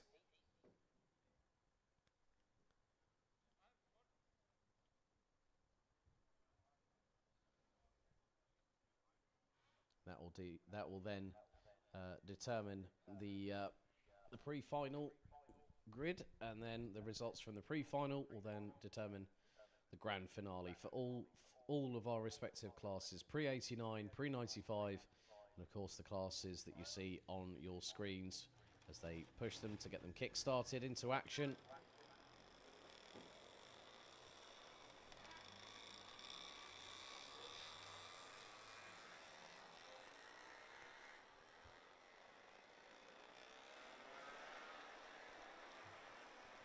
Couple of near misses in the pit lane there as people trying to push the karts onto, and some even actually making it out of the dummy grid before the karts kick into life, and so do the engines. Here's the starting grid for the third and final qualifying heat for pre-2000 and pre-2000 plus. Bennett Arends will once again start from pole position. He'll be joined by Jonas Wilhelmsen, who picks up the win in heat number 2. I say Rollighead and Mark Hesse will be on row number 2. Row 3, it's all Sweden, as Freddy Overgaard and Mathias Moberg will be on row 3. Stefan Hegensen and Kasper Brun will be on row number 4. Row 5, Alan Hansen and Lasse Jensen. Alexander Materna and Jesper Lassen will be on row 6. Nick Madsen and Peter Egger will be on row 7. David Vesbergen and Robert Schlunsen will be on row number 8. Noel Brennan and Stefan Möller will be on row 9 with the number 143 of Darren Mayer from Ireland and Leif Salom Petersen from Denmark. They complete the top 20. Jeffrey de Klerk, Jesper Kilstrup Egerbart, Vincenzo Campo, Gert Munkholm and Steen Elkjær Ring will complete the 25-strong grid. But there is a kart that has broken down as the field now gets into formation. So Bennett Arends took the John Pizarro pole position award and has yet to win a heat. Can he do something special in this third and final qualifying heat? It's A and B here in pre-2000 and pre-2000 plus. As the drivers make their way through, that could be Salom Petersen in the number 32 that has just ended up in strife. As the drivers now will be told to get into formation. 8 minutes on the timer as the final qualifying heat. Groups A and B in pre-2000. The revs rise, the lights go out, the timer starts counting down, and Villeten goes side pod to side pod with Bennett Arends, with the German slotting his way back through into the race lead on the opening exchange at turn number 1. Up towards turn 3, Arends defends from Villeten. And Villeten gets a better run out of turn number 3. Not too far behind, it's Holliger in the number 88 that is in third. Mark Hesse from Germany in fourth. As there is a, big, massive moment there. One kart, high, wide and handsome, and up into the air onto 2 wheels. I think the kart that got caught in the crossfire might have been Haakensen in the number 73. Who started in 7th position. A very, very close call there indeed, but luckily enough the number 73 is out of the kart and walking away under his own power. That's the best bit of news that you can hope for. Villotson, in the meantime, looking for the inside move through into the right-hander. Going on to the final straight ahead of Bennett Arends. Here comes Rodriguez and looks up the inside, gets through on Arends before they've even hit the apex on turn number 1. Only a minute and a quarter in to this final qualifying heat in Prix 2000 and Prix 2000 plus. We've got a firecracker on our hands, and at the moment Hansen in the number 48 is closing in on Germany's Mark Risser, who normally runs in the Gentleman Kart Challenge 100 as part of the Prix 2000 Cup. Not just him, but also Alexander Materna, who have also ventured here to Denmark. Squabble for 4th, 5th and 6th, and at the back of that is Robert Schlunsen. He slides it up the inside through into the next right-hander and picks up 5th. So 11 places gained by Robert Schlunsen at this moment. And in the Viral ART chassis. Now he looks for the move up the inside of Mark Risser, gets through. Risser doesn't really fight it, but doesn't want to cause any contact between himself and Schlunsen. But then Mark Risser, all over the back bumper of him, has got Alan Hansen right within the number 48. So battles up and down the order.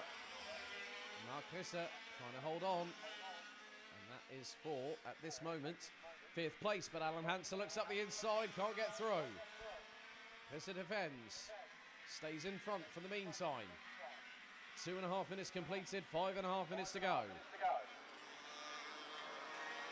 Now, Robert Schlunsen is closing in on a driver with his current team, Årets Competition, based out of the circuit. I have to give a shout out to the team at Årets Competition, who are currently racing in Copenhagen for the current round of the Rotax Max Challenge Denmark season. 3 minutes gone, 5 to go. Look at the swarm of karts at the back end of the top 10 and beyond. They are fighting tooth and nail. And Schlunsen is biding his time. Now Schlunsen went out as one of the first 4 drivers in qualifying, and now he looks for the move. Up the inside he goes on Bennett Arends for P3. In both races, Schlunsen has made up at least into double digits in terms of moves up the order. And now he's through on one of the drivers that races for him in DD2 in Rotax. So 4 minutes and 20 still remaining on the timer. Mark Risser in the meantime still battling away with Alan Hansen for 5th place. And the Dane is right with the German as they come out of the hairpin out of the bottom part of the circuit. And now there is a problem. Schlunsen is slowing. Schlunsen is slowing, and he looks to be out of the race. So we've had one kart on top of another. Oh, Schlunsen's engine might have just bit the dust right there. That is not what Robert Schlunsen would have wanted. He got passed through on Bennett Arends. He started down in 16th. And with with around 4 minutes to go, halfway through the race, Robert Schlunsen is not moving any further forward. He gets out of the kart. I think the engine might have seized, possibly. And that's a real shame after what was such a great performance. We did have a couple of karts intertwine. I think one of them might have been Vesbergen and the 136 of Moberg. And there's another kart. Oh, well, that is not where you want to have a kart break down. Schlunsen has pulled his kart off to the side. So what this means is that Villotson will be the de facto pole sitter for the pre-final later on. Took the win in the second heat and is leading comfortably ahead of Lasse Rolliged in the number 88. Bennett Arends, the John Pizarro pole position award winner, is currently in P3. Alan Hansen now has got through on Mark Risser and has pulled away from the German. But from the Emerald Isle, he's certainly got some luck on his side as the Irishman. The 142 of Noel Brennan battling away with Risser and Lasse Jensen. Sorry, my apologies there. That's Stefan Müller, who's got past Lasse Jensen, who's a little bit further back. So Noel Brennan one of two Irish drivers competing in this class, but there is your race leader with 2 minutes to go. Jonas Willitsen leading the way. Rolliged, Arends, Hansen, Risse. And, oh, well, Brennan's got through on Risse, so is Müller. Jensen's not that far behind either, so a few more changes as we head into the final minute and 3/4 of this qualifying heat A and B for Prix 2000 and Prix 2000 plus. Noel Brennan has got to watch his 6. He's got the number 16 of Müller up the inside, through into turn 3, and over the back of him goes Mark Risse, and they're both off the circuit. A bit of an overzealous attempt there from Mark Risse. I hope that Noel Brennan's right shoulder is okay after that one, but it was a big old hit. I think Mark Risse might have just been a little bit overzealous after that one. And Elgar Ring is out of the race, looks like. It's been dropping down the order. So we're down to 17 karts. And Jonas Willitsen leading the way. Second, it's Lasse Rolliged, and then Bennett Arends. Fourth, it's Alan Hansen. Fifth is now going to be Stefan Müller in the number 16. And there is your race leader going through into turn number 2. Willitsen has done absolutely everything right. He's led from pole position in his previous heat and tried to get the jump on Bennett Arends early doors, but managed to get through within the first couple of laps to facilitate that. 34 seconds on the timer remaining. It's not going to be enough time for Rolliged and Arends to close on in to Jonas Willitsen, who leads the way with 23 seconds on the timer remaining. A real shame there for Noel Brennan, having been literally mounted by Mark Risse. It was just a move that went, I think, a little bit wrong, and he overcommitted, did the German. And the number 85, and now a handful of seconds to go. It's going to be the checkered this time, more than likely, I think. Or is it going to be on the final lap? It is the checkered. Jonas Willitsen goes into the pre-final, provisionally on pole position. Lasse Rolliged rounds out the top 2. Ahead of Bennett Arends, who started from pole position, ends up P3. Alan Hansen, Lasse Jensen ran out the top 5 ahead of Stefan Müller, Mark Risse, Nick Madsen, Darren Mayer from Ireland in 9th, ahead of Jesper Kils from Egerbart.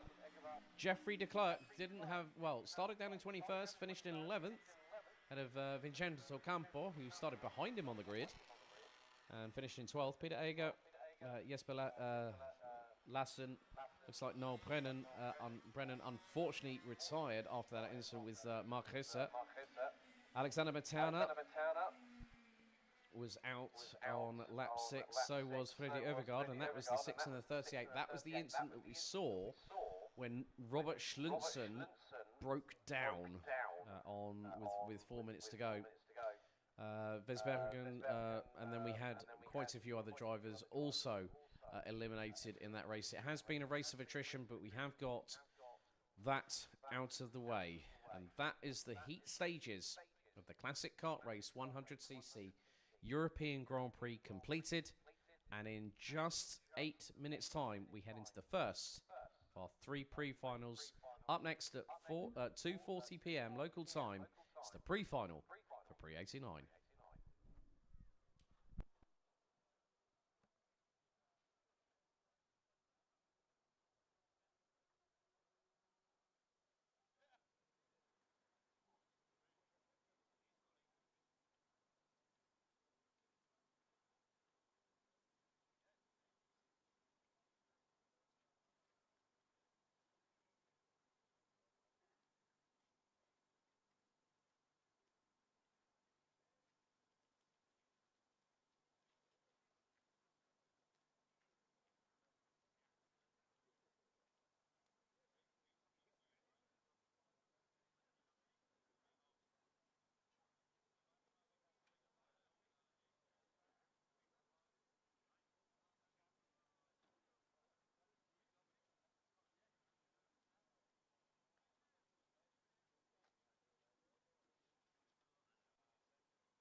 So we now get underway with the first of 3 pre-finals. Up first, it's Prix 89, so let's take you through the starting order. And after the 2 heats earlier on today, it's going to be an all-German front row.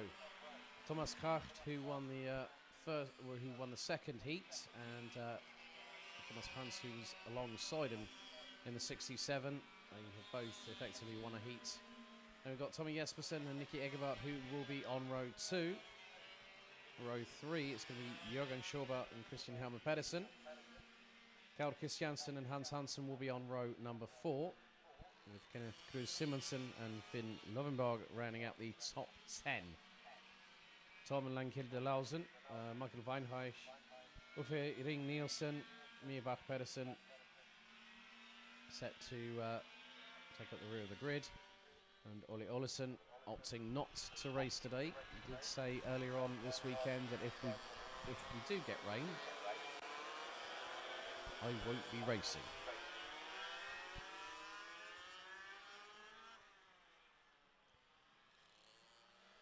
So one further step for these drivers to take before we get underway with the final later on this afternoon, which will be over a duration of 12 minutes. It's going to be 10 minutes on the timer this time. As all pulling off to the left-hand side of the circuit was the number 31. Christian Helmer Pedersen was due to start on the outside of row number 3. As the drivers now make their way down the start-finish straight, there is going to be a further formation lap, so a full start has been called.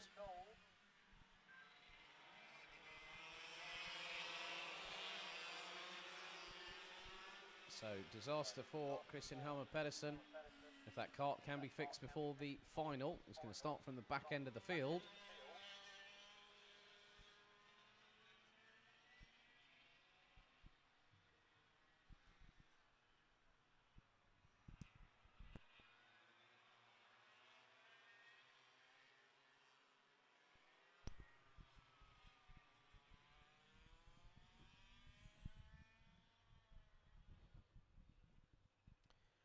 So the drivers being told to slow down ahead of their pre-final. So the results from the pre-final will determine the grid for the final later on this afternoon.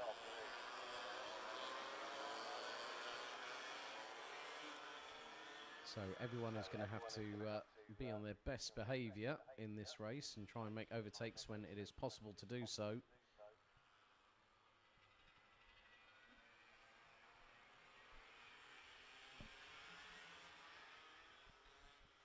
So the drivers now make their way in towards the final part of the circuit here at the Vojens Motorsport Arena, as the pre-final for Prix 89 here at the 2023 Classic Kart Race 100cc European Grand Prix is primed and ready. We did have a full start last time around. The revs start to rise. Lights are out and we are underway. So green flag has been given. Drivers now making their way through. Oh, big old spin. Someone's just had a 360 moment coming out of turn number 2. And now the number 30 of Jespersen hits the front end of the field. Thomas Kart being hounded by Nicky Egerbert for second position. Not too far behind them either is the 107. That's Kjeld Christiansen, who started from the inside of row number 4 and now is up to 4th place. Further back, 12 on 22. Looks like Jürgen Schauber has dropped all the way back and has just got past Mia Bach Pedersen in the number 22. Change for second coming up. Hard on the brakes. Kart getting a little bit tail happy at the back end. That's the number 13. And Nicky Egerbert as the, along with that, Thomas Kart gets through for 3rd place. But at the moment leading the way, it's Jespersen. And then scything up the inside, Kjeld Christiansen takes 2nd place away from Egerbert as Jespersen has gotten away into the distance. That is the 102 that has just made a move. That's Thomas Kart, who at the moment is not showing on the timing screens, folks. However, he is out on track. We have had a couple of transponder dramas here today. So Thomas Kart currently in 3rd position. So with 8 minutes and 10 seconds still to go on the timer, still an opportunity for these drivers to make some moves whilst they have the chance to do so. Because any position gained will accelerate your opportunities and your chances to go for the win here for the Classic Kart Race 100cc European Grand Prix Prix 89 title.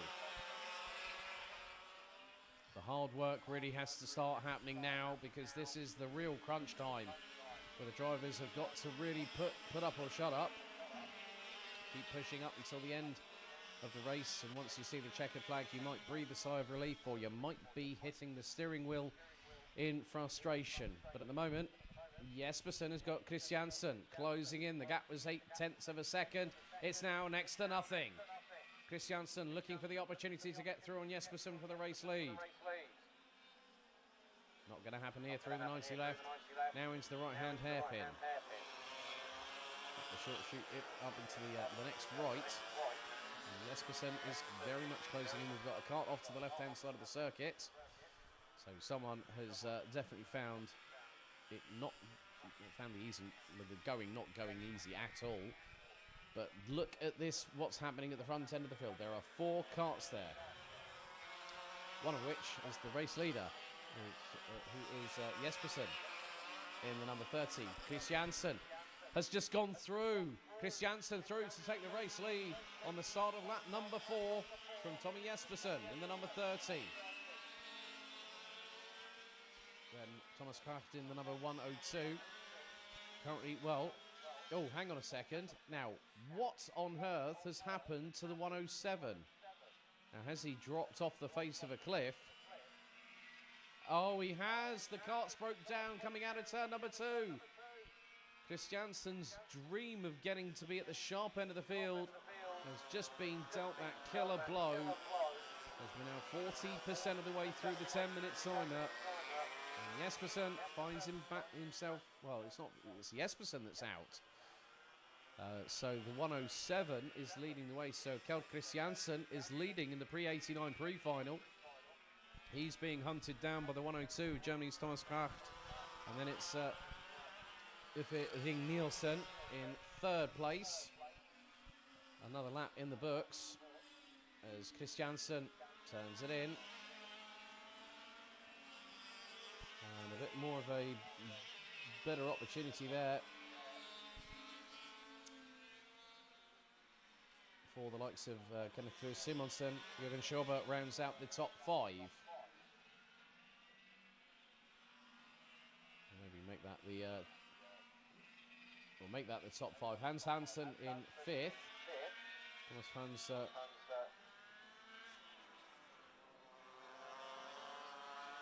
but it is going to be very, very close indeed. Thomas Kart is going to be counted on manual scoring. A little bit of an exchange a little bit further back for around about 6th position as Kart now closes in on Kjeld Christiansen. These two are going to be gunning for the prime position for the final later on, which will need to be pole position a little bit further back. Kenneth Simonsen battling away with Uffe Ring Nielsen, as we are 4.5 minutes away from the checkered flag. So give or take, it's probably going to be about half a second, 0.6 between the top 2 as they make their way through into the banked right-hand hairpin here at turn 3. Has a little bit of dirt runoff on the outside of the exit. And Ring Nielsen having to battle away with Kruse Simonsen. Not easy on this kind of circuit. Some undulations, some slight dips here or there as it's battle for P1. Oh, bit of a late lunge there from the number 5 of Chris Simonsen on Ring Nielsen. Ring Nielsen looked to put it around the outside and keep it pinned through the next right-hander, but had to bail out of it. So change for 3rd. Meanwhile, at the front end of the field with 3 minutes and 40 still to go, it's Christiansen leading from Kart. That's the battle for the race lead. Gap is probably going to be 2 to 3 kart lengths between them.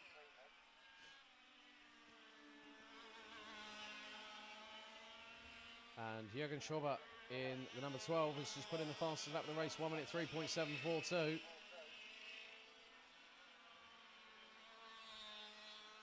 So 10 runners and riders still competing.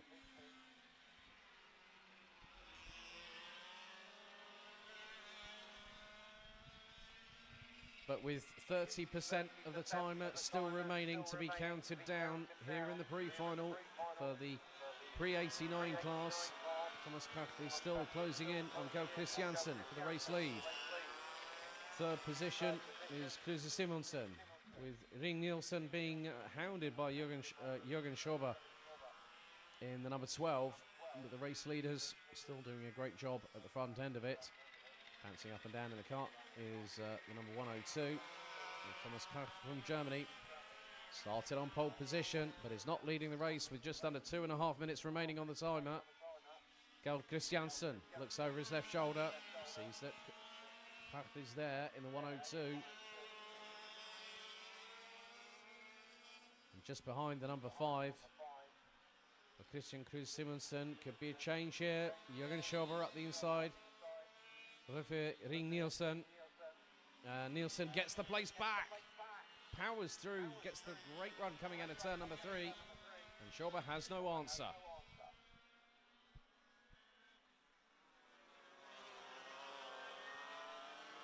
But still, Thomas Kart is just waiting for his opportunity. It's probably going to be just about 2 laps remaining. After this one, we're on lap number 8.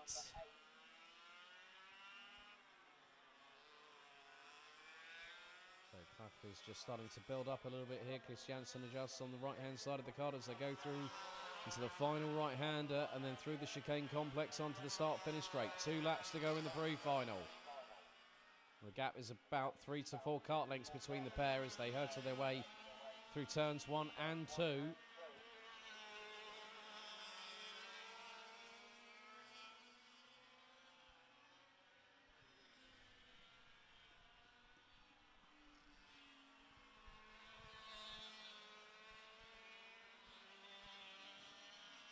So 60 seconds on the timer still remaining. And battles still happening up and down the order. The battle for the race lead seems to have slightly stagnated somewhat, and the fact that no one's making an attempt. Well, Thomas Kart needs to get a move on, because the next time around it will be the final lap of this race. And that'll be his opportunity to try and put it on pole position. If not, stay where he is, get the kart home and put it on the outside of the front row. We have seen a couple of dives around the outside.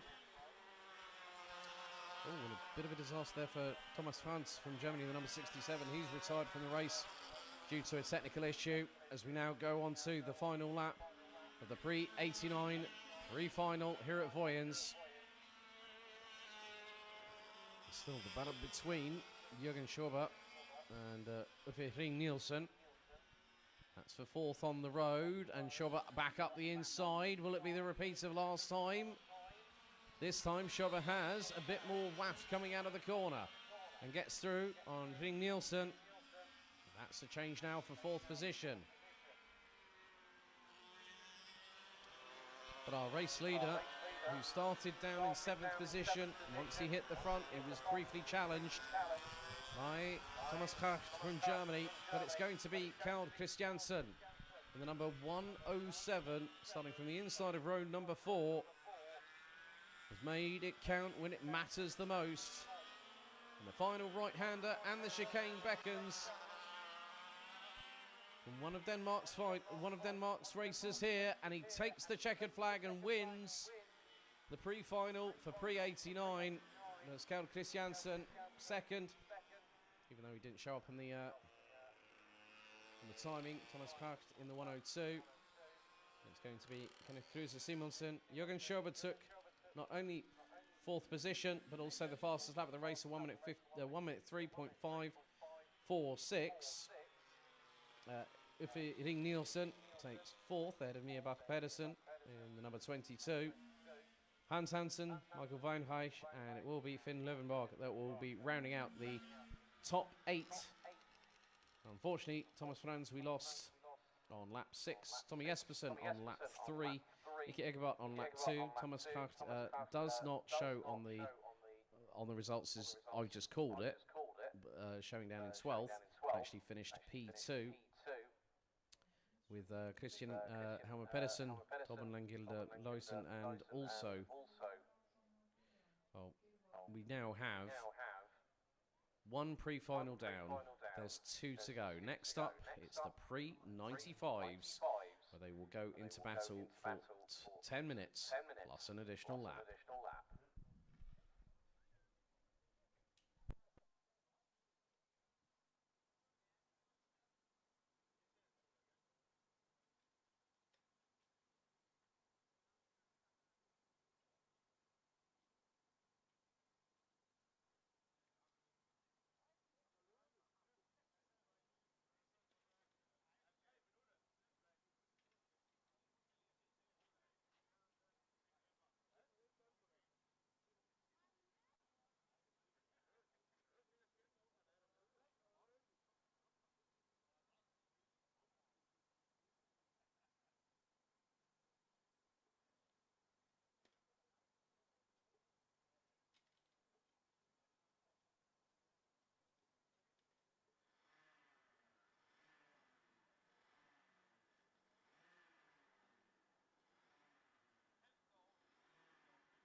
Now it's time to get things underway with the Prix 95 pre-final here at the Classic Kart Race 100cc European Grand Prix at the Vojens Motorsport Arena.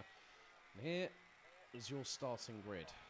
So on pole position it'll be the number 70, Kim Engström, with Michael Adelhard alongside on the front row. Kim Stift-Ibsen and Mikael Elm round out row 2, with Henrik Kambrink and Vojens Motorsport Arena round out row number 3.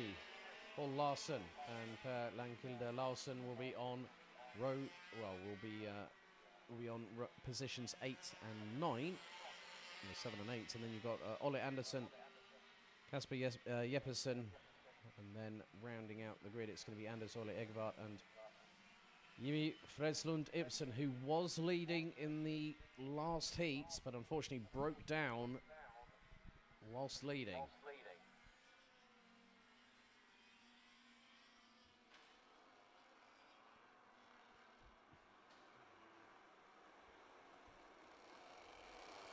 last few stragglers at the back of the grid starting to try and close up to those in front.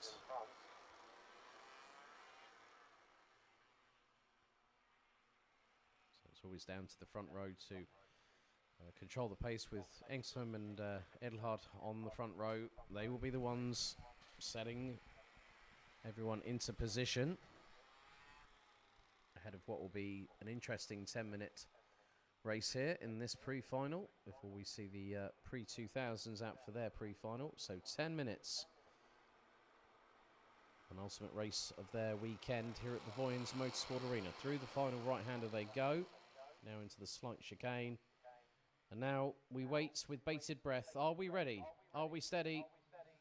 The revs now build. The pre-final gets underway, and it's a good start from the outside of the front row by Edelhard. As Engström tries to hold station in second. There's Mikael Elm looking up the inside in towards turn number 3 for second position, and he gets it.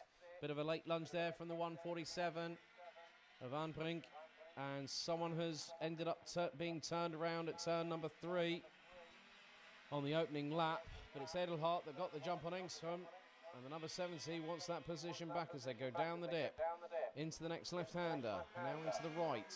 Change for the lead might be happening, yes it does, but a little bit of a moment there for Engström, and oh dearie me, is that Edelhard? Edelhard might have an issue, or, well, we've got someone with their hand up. That could be Markvad Inthanai, and it is. He's pulling over to the left-hand side. I think Inthanai is Markvad Inthanai is slowing. I think it's just come to an abrupt stop on the outside of the hairpin.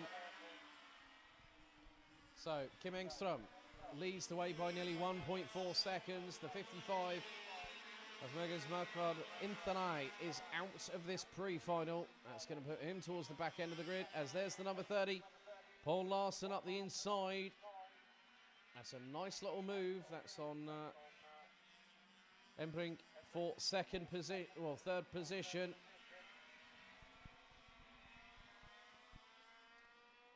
And the number 40 and the number 100. That's Edelhard versus Fredslund Dibson, battling away for position. That's for 5th on the road.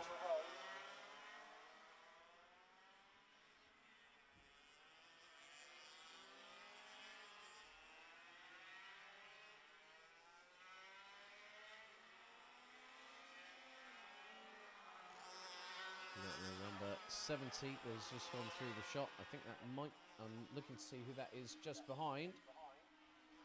There's Stift Ibsen in the number 95. So it looks like there might, I'm not too sure if there is a possible transponder issue occurring. We have had a couple of them today.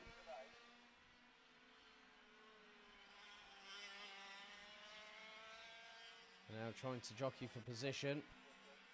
That is the number 30 of Paul Larsson, who's got the number 147 briefly to the inside.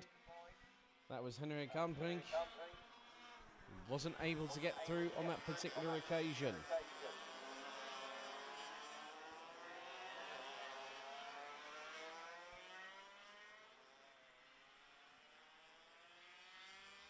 So Engström's transponder might have had a bit of a fix, because he is showing at the front end of the field. Battle for third still really heating up, so is the battle for 5th. The battle for P5 is between the number 40 of Edelhard and the number 100 of Jimmy Fredslund Dibson. We've got just over 6 minutes and a half to go.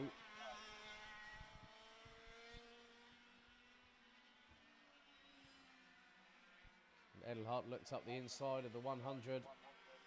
Fredslund Dibson through into turn 3. Unfortunately, unable to make that move stick.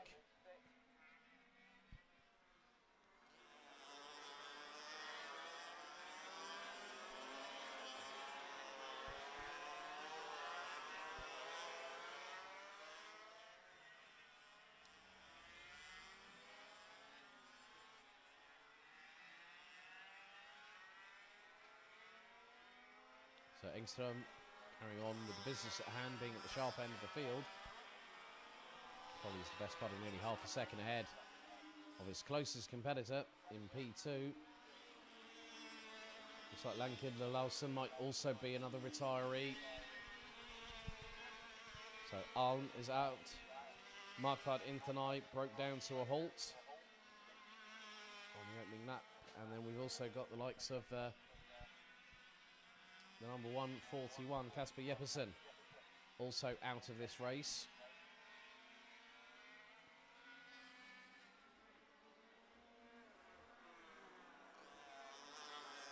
Could be an enticing battle at the front end of the field. With Engström versus Kim Stiftupton. Apparently, according to the right timing, Jimmy Fredslund Ibsen, who started at the back end of the field, has the fastest lap of this race so far. 1 minute, 0.940. We're halfway through the race, another half still to go.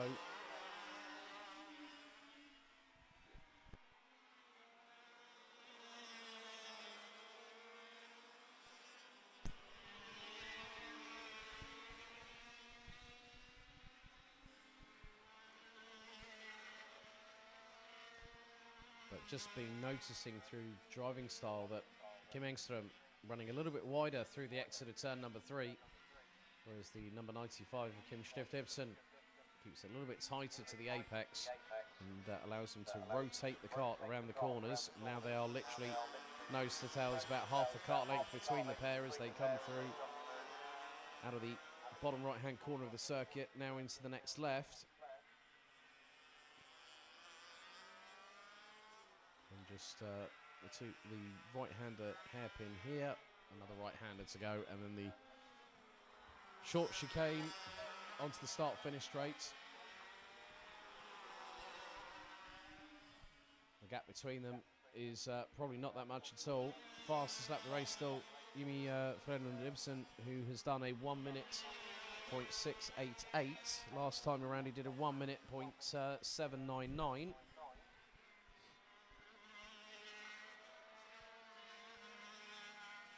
But an interesting battle here. This is for third place. Third, fourth and fifth lined up in a row. Paul Larson in the number 30. Battling away with the number 147, Henrik Ambrink, and Jimmy Fredslund Zipson not too far behind. Looks for the move up the inside into the next right-hander. And the number 100 unable to make that stick. 70% of the time has elapsed so far, with 30% to go. Will jump up and down in the seat by the number 70 of Kim Engström, who has started, who's been leading the race pretty much since it all started, over 7 and around about 8 or so minutes ago when they went out for the sighting and then formation lap. So these two very much intertwined, less than half a second by my approximation, just behind them, well, between them. As Fredslund Ibsen again trying to put the frighteners on Ambrink for what is fourth on the road. Now into the next left-hander. Does he decide to send it? No, he doesn't. He holds back, waits, discretion being the better part of valor for the number 100. So next time we cross the stripe, there'll be 2 more laps to go. We are on lap number 8 in this pre-95 pre-final. And Kim Engström doing everything that's required of him to stay ahead and keep that pole position in the pocket for later on.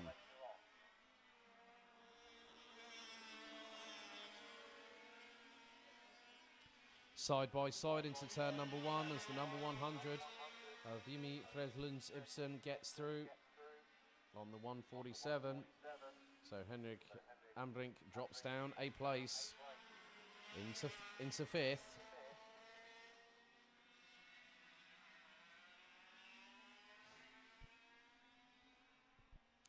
But I don't think that Ambrink is quite done yet.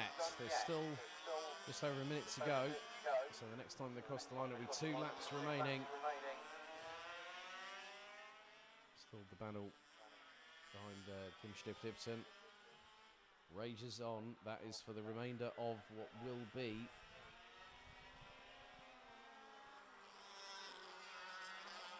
It's all a little bit of a touch. Oh no, two's company, three makes a crowd, and you can't put three karts in the same part of real estate.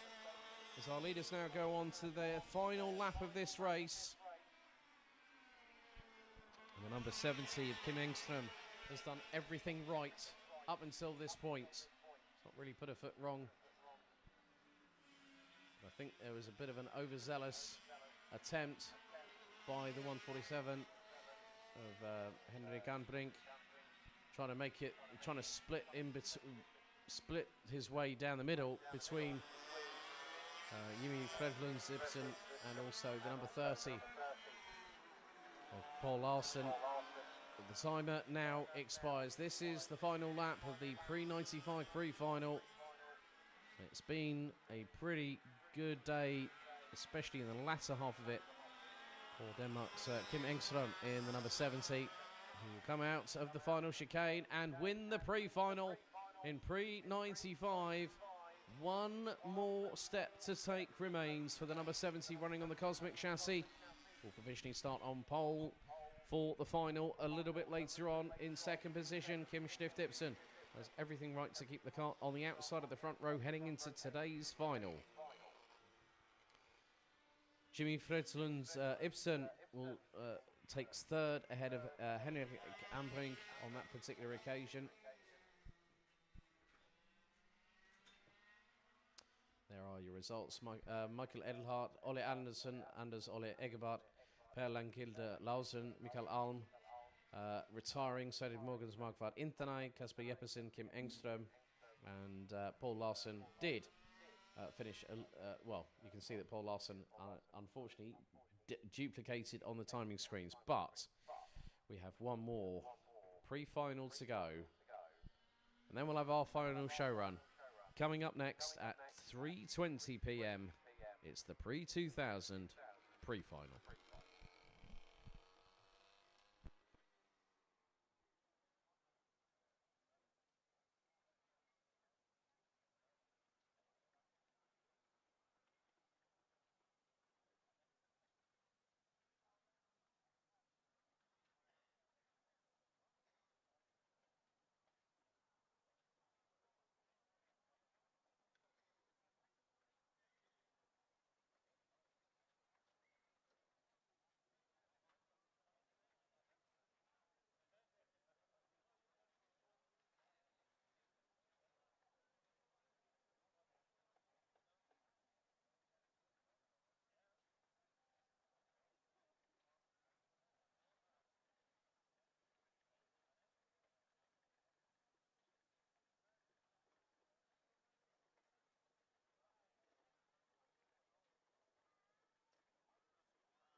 Now it's time to get underway with a packed grid for the Prix 2000 pre-final here at the Classic Kart Race 100cc Euro Grand Prix.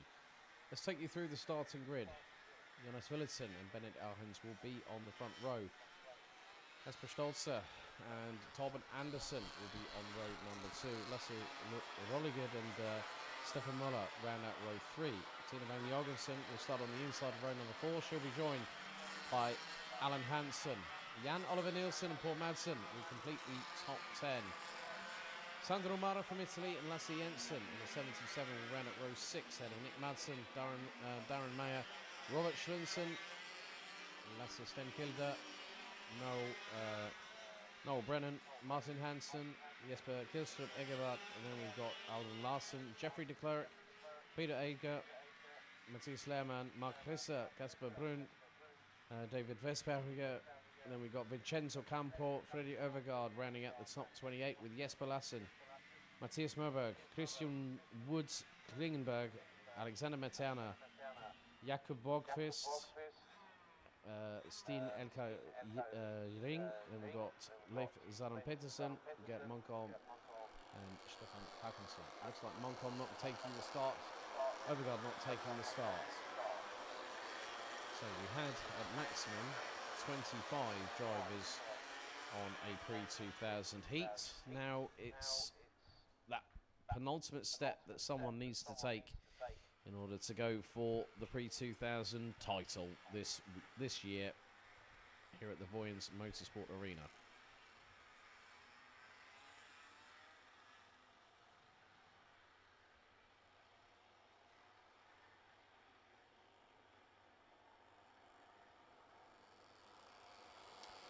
So the drivers now make their way through the final right-hander. It's 12 minutes on the timer for the Pre-2000 pre-final here at CKL 100cc for the European Grand Prix. The revs build. Are we ready? Are we steady? The revs rise. We are lights out and racing.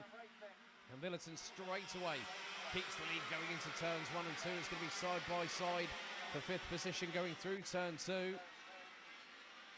And that is the number 16 is Stefan Möller looking to put the front is on. Oh, little bit of a moment there. That was Tina Bang Jorgensen in the number 24. She's dropped down several positions, but Bennett Arhens from Germany hits the front of the field.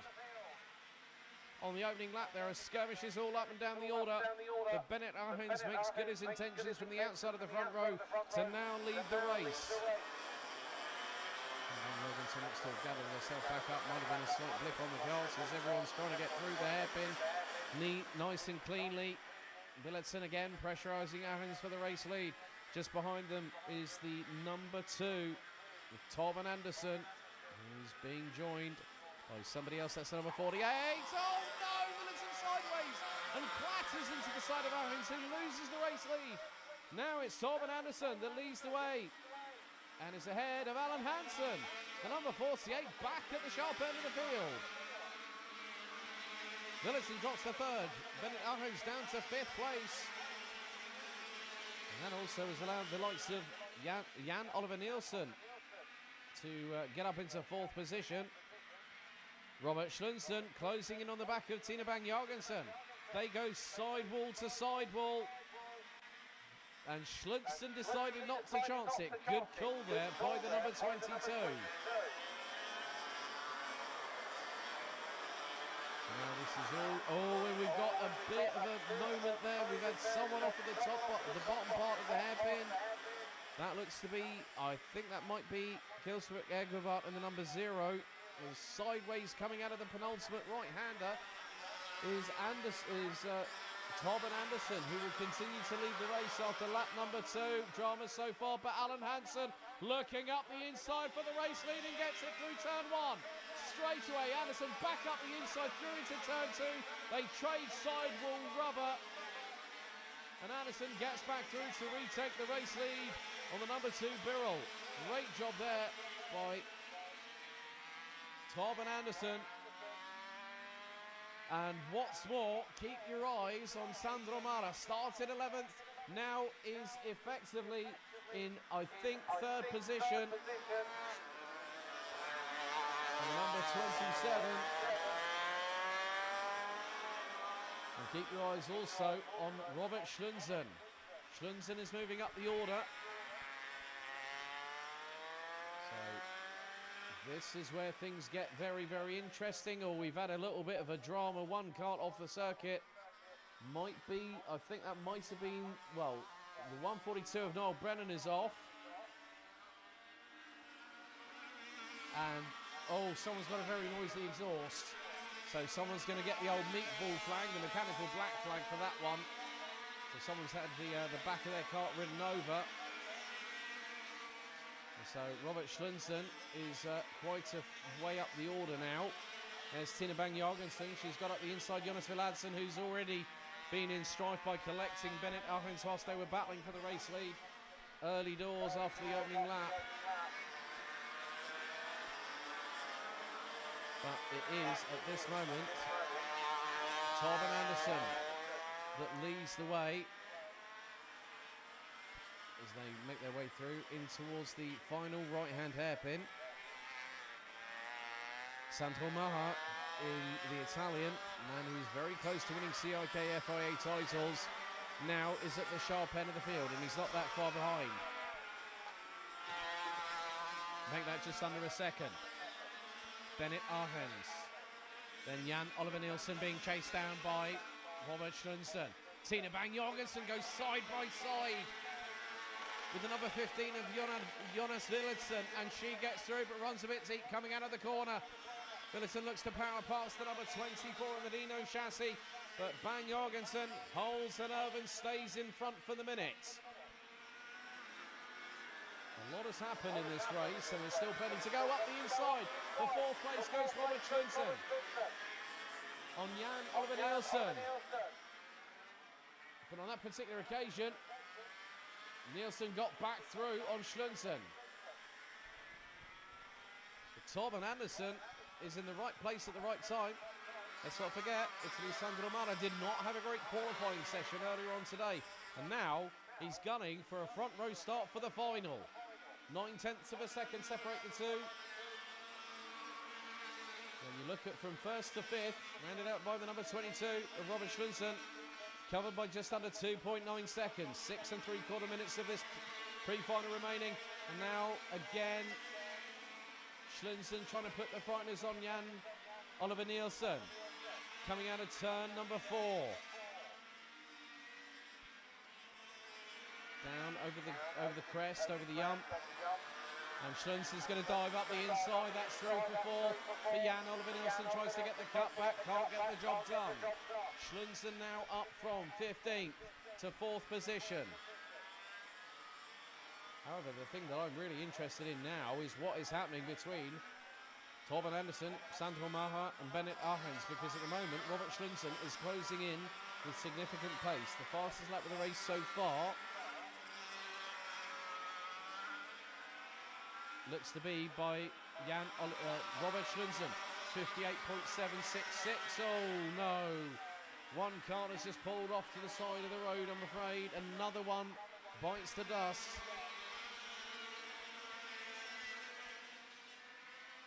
And Sandro Maha has to find another nearly 9/10 of a second over the next handful of laps. The time is fast counting down a little bit further back. There's the number 77. That's Lasse Jensen closing in on the number 89 of Kasper Stolz. Just behind them, Lasse Stenkilde and David Visberger from the Netherlands, trying to also battle away.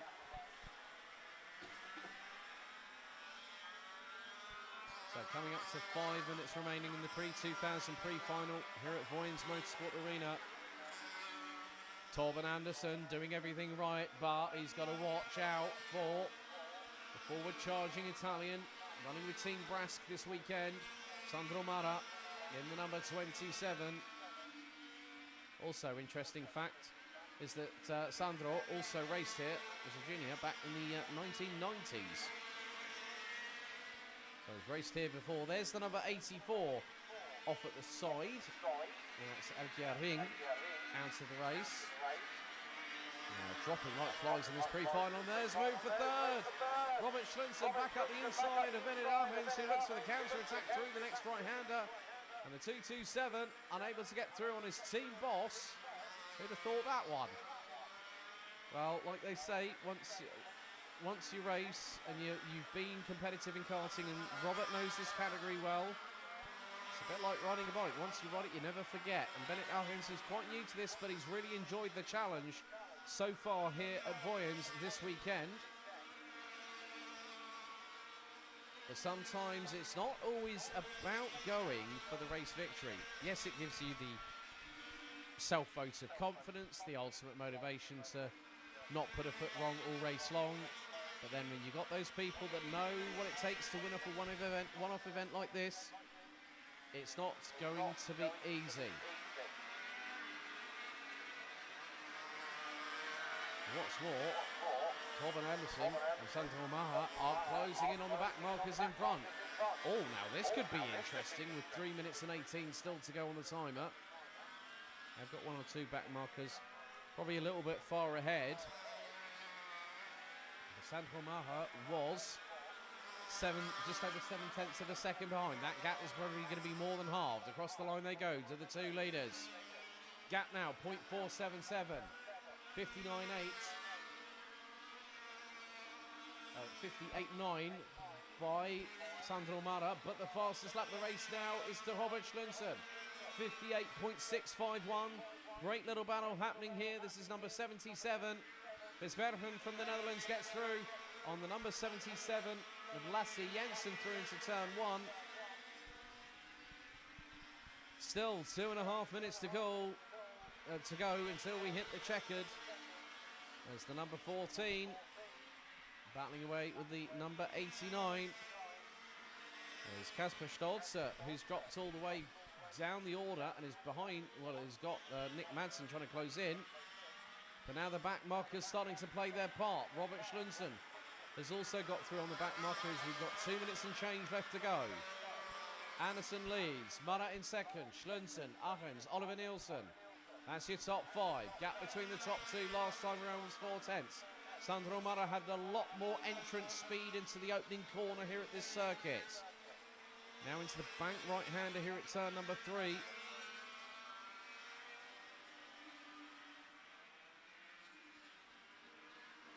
So there will be 2 laps to go, I'm sure, after this one, with the pace they're setting at the minute. Sandro Maha just put in a 58.985 second lap time. Tina Van Jorgensen needs a bit of a shout out. She's just on a 59.898. But it's not a case of if, it's a case of does Sandro Maha from Team Brass go and put the move and put the frighteners on. Andersen, that time could be very, very much near. Coming up to the last 60 seconds.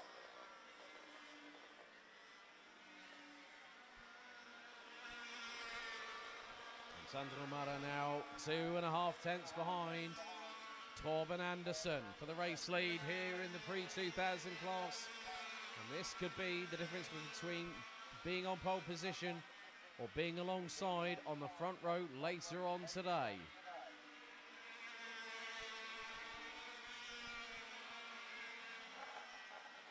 And when is Sandro Maha going to strike? He's going to look for the move up the inside. Sandro Maha takes the race lead with 28 seconds on the clock. He started down in 11th and now leads from Torben Andersen. Sandro Maha has timed this absolutely perfectly, and I'm sure that a few of the members at Team Brask, including Martin Christensen, will be absolutely jumping with joy. We've got 8 on the timer to go. Will it be one more lap? It's going to be down to the wire. It is going to be one more lap, and Andersen straight back up the inside to take the race lead. Last lap underway with 2 seconds on the timer when they cross the stripe.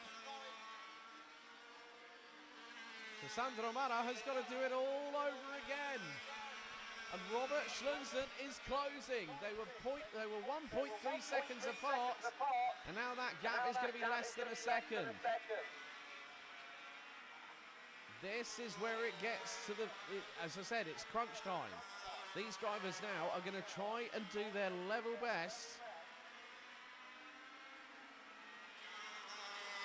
And Sandro Maha has got the race lead back again. off of Torben Andersen, and there is Robert Schlunsen. This could be a drag race to the finish in Prix 2000 and set up a grandstand finale here at the Vojens Motorsport Arena. But from 11th on the grid, they go into the final right-hander out through the chicane.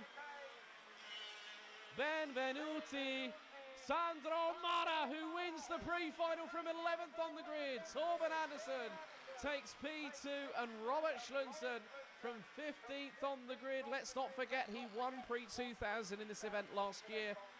He's third. Bennett Arends, the luck of being in the top three doesn't seem to be coming his way to the German, I'm afraid, in the 227. He finishes in fourth, ahead of Jan Oliver Nielsen. Jonas Villadsen was in the mire and also in the trenches and into Bennett Arends' side pod at the same time. Finishing sixth ahead of Stefan Möller, ahead of Tinebang Jorgensen, Lasse Jensen.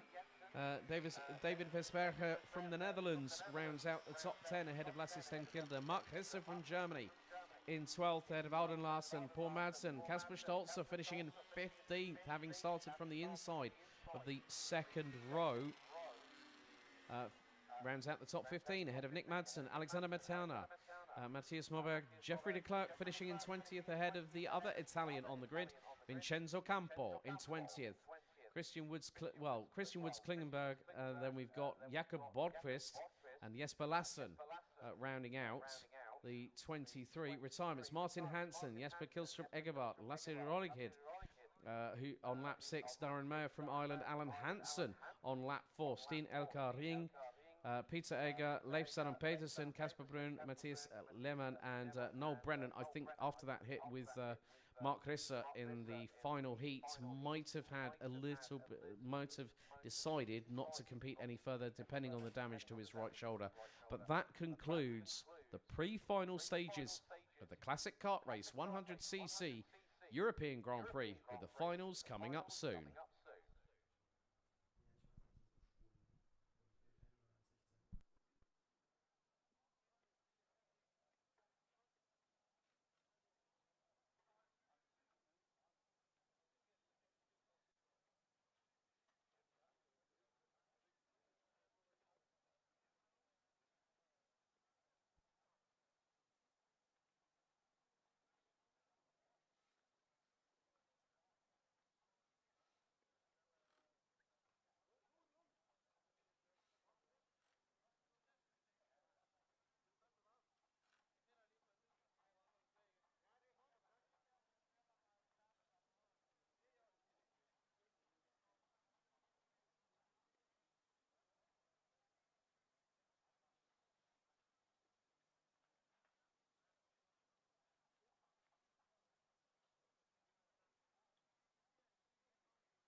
So, time to get the final bit of race action underway for the 2023 Classic Kart Race 100cc European Grand Prix being hosted here in Denmark at the Vojens Motorsport Arena. Here's your starting grid for the Prix 89 final. This is where it all comes down to who ends up winning this race is the winner of the event. So, Kjeld Christiansen will start from pole position. Alongside him will be Germany's Thomas Kart, who rounded out the top two last time out. In third position, it's going to be Jürgen Schauber in the number 12. Well, we've got Kenneth Kruse Simonsen with Jürgen Schauber. That is row number 2.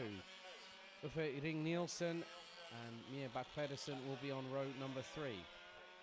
Hans Hansen and Michael Weinreich will be on row number 4, with Finn Lövenborg and Thomas Frans completing the top 10 positions on this grid.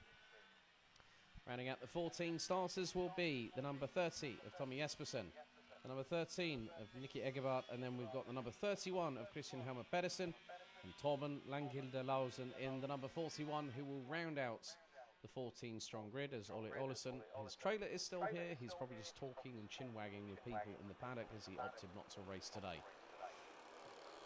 However, this is where the ante really goes up another step, as it will be a 12-minute final. The winner of this race becomes the 2023 Classic Kart Race 100cc European Grand Prix champion. Trophies are on offer for the top 3 at the end of this race. It's going to come down to who wants it the most and who's going to put it on the line when it most requires it. The drivers are very tightly packed into formation. They want to be underway first time of asking. 12 minutes on the timer. Field instructed to slow. Out of the chicane, onto the start-finish straight. Revs now start to rise. We are underway in the final for Prix 89. Lightning start by Thomas Kart, who leads the field going into turn number 1. Oh, bit of a touch between him and the 107 of Kjeld Christiansen. As Kenneth Kruse Simonsen looking to try and get through. Kart runs wide going through into turn 3. So does Kjeld Christiansen. They're going to be nearly side by side. And the Dane stays ahead of the German into the next left-hander. And now Kruse Simonsen looking up the inside of Thomas Kart, looking into the left-hander. Down the dip they go. Is it going to be side by side for second and third? Not quite. Kjeld Christiansen still leads the way after the opening 40 seconds. A little bit of a dive bomb a bit further back. Someone nearly comes into a bit of strife towards the back end of the field. But Kjeld Christiansen still leading the field. There's going to be a change for third place, as that is the number 12 of Jürgen Schauber from Germany that gets through and then loses the place as Kenneth Kruse Simonsen gets back through. There's the number 12 who loses another position. Jürgen Schauber a bit on the back foot at the moment. As Kjeld Christiansen leads the way into turn number 1 on lap number 2. Thomas Kart in second. A bit of a scuffle between Kruse Simonsen and Schauber. Schauber looking up the inside through into turn 3. Backs out of it right at the dying moments. And then Mia Bak-Pedersen in the number 22 has got through. There is Tommy Jespersen in the number 30. Started from the inside of the penultimate row on the grid and now is up into the top 5 or 6 places. Kjeld Christiansen now has expanded the gap. It was nearly 9/10 of a second after the previous tour. It's going to be more like a 2.5 plus change after 2 laps. So 2 minutes down, 10 to go. Kjeld Christiansen leads the way and is calmly getting on with the business at hand. However, side by side, as Kruse Simonsen loses out to Mia Bak-Pedersen in the number 22. And now this is going to be a change for second. Ring Nielsen gets through on the inside of Thomas Kart for second position on the beginning of lap number 3 through turn 1. And looks also, there is a little bit of a drama. That is for Hans Hansen, who has also commentated on karting. Oh, and around! That is the number 67 of Thomas Frans and somebody else has nowhere else to go, spins off the back of that particular part of the circuit at the turn 4 hairpin, backwards into the barriers. For the slightest of touches, I might add. Still with 3 minutes completed, Kjeld Christiansen leads by nearly 2 seconds. As we're just going to get an idea very shortly who that was. It could have been Weinheichen, the number 2, that was the one that went off the circuit. Because oh, well, there we go. Another move has just happened. Jespersen through on Chris Simonsen for position. And Mia Bach-Pedersen has really come alive in this final race of the weekend. She's closing in on a potential top 3. Thomas Kart, in the meantime, has to try and think about what his next move is. Does he go on the attack against Uffe Ring-Nielsen? That's very much undecided. Oh, 3 wide coming out of turn 3. Steady now. So the Prix 89 can be just as feisty as the other 2 classes. Oh, and that is the number 24. Oh, that's our second place runner. Oh, dearie me. Uffe Ring-Nielsen stuck on the inside of the hairpin. Yellow flags out to that particular part of the circuit. And that now puts, what has happened behind? Oh, yeah, Mia Bach-Pedersen is now up into second, ahead of Thomas Kart, whilst Uffe Ring-Nielsen looks to be more than likely out of this race after dramas, and that cart is being pulled off it's being pulled off the circuit, and I think that is game over for what could have been a great way for Uffe Ring-Nielsen to finish the weekend on a high and be on the podium and collect a trophy. Kjeld Christiansen leading the way by now, 5.3 seconds. That could be climbing.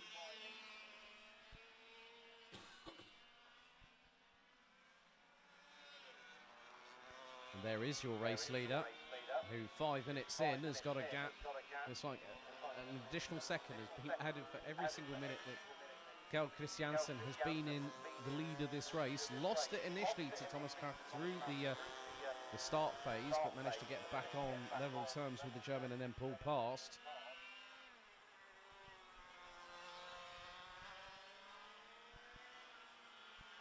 So it looks like Jürgen Schauber is also out. So Helmer Pedersen is also retired.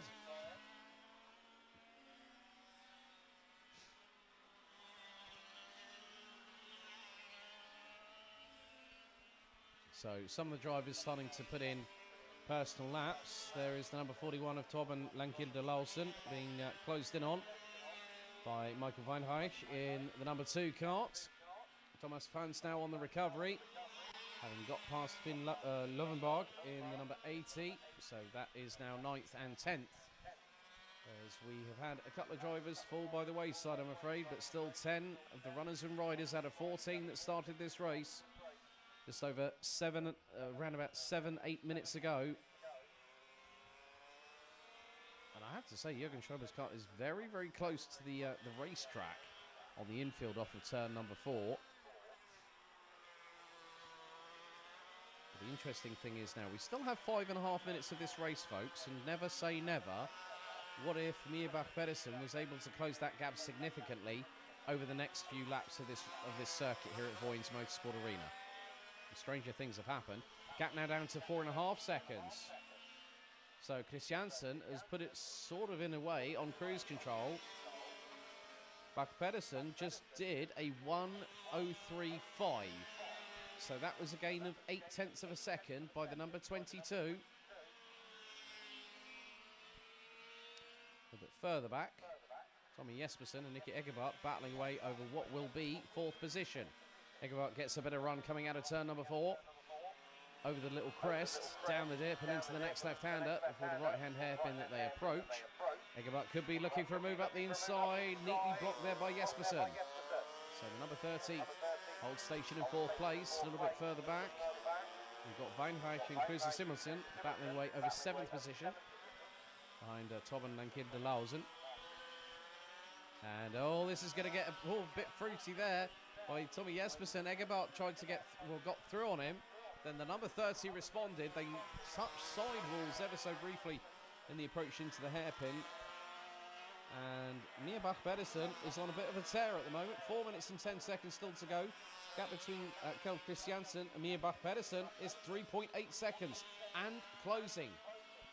Thomas Kraft might not have an opportunity to go for the win, but will be very, very happy to, or maybe in some ways maybe disappointed, but also quite excited that if you stay in third position, well, you're on the podium. Mia Bach-Pedersen, up until this point, hasn't really featured at the sharp end of the field. The last heat she took part, well, the pre-final, she managed to get herself up to 6th position. So Mia has done a great job so far in this particular stages of the race weekend, and that's where it counts the most at this point. So with 3.5 minutes to go, lap 8 completed. Kjeld Christiansen continues to lead, puts in a 1 minute 3.968. Bach-Pedersen takes 7 tenths out and puts in the fastest lap of anybody. 1 minute 3.214 by the number 22. Gap now down to just under 3.1 seconds. So Kjeld Christiansen on the Dino 288. Mia Bach-Pedersen on looks to be the Cali Kart, one of a couple of them, including Michael Weinreich. We've also got a couple of Mach 1s in this field. There's Tommy Jespersen in the number 30, driving the Cali Roma chassis, coming up to 2.5 minutes to go. So we're on to lap number 9. So depending on when Kjeld Christiansen crosses the stripe, so through the final corner, go the top 2. Gap last time around was 3.088 seconds. Gap now is 2.3. Mia Bach-Pedersen has got the fastest lap of the race with a 1 minute 2.935. Kjeld Christiansen just put in a best effort of the race so far. 1 minute 3.701. Noisy, definitely a very noisy exhaust coming past the commentary position, but with 1 minute and 51 seconds to go, Mia Bach-Pedersen is chasing down Kjeld Christiansen for not only the race lead, but for what could be the win in the Prix 89 class here at the Classic Kart Race 100cc European Grand Prix for 2023. Because Bach-Pedersen has had clean air, so has Christiansen. Christiansen has been able to motor away, but Bach-Pedersen thinks that there might be a little bit of a chink of light at the end of the tunnel to go for it. Now we've got 1 minute and 15 to go, 2 laps remain until the checkered flag for the Prix 89s here at CKR 100cc Euro Grand Prix 2023. Gap now is 1.4 seconds.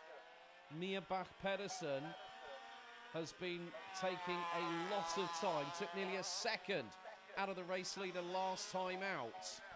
Could we see Mia Bach-Pedersen provide the upset of the weekend so far? And that gap's under a second. Just visually looking at it, Mia Bach-Pedersen is on course to give Kjeld Christiansen a bit of a fright. And I'm sure that the 107 was not expecting that one, because we've got 30 on the timer. That gap's going to be more like half a second.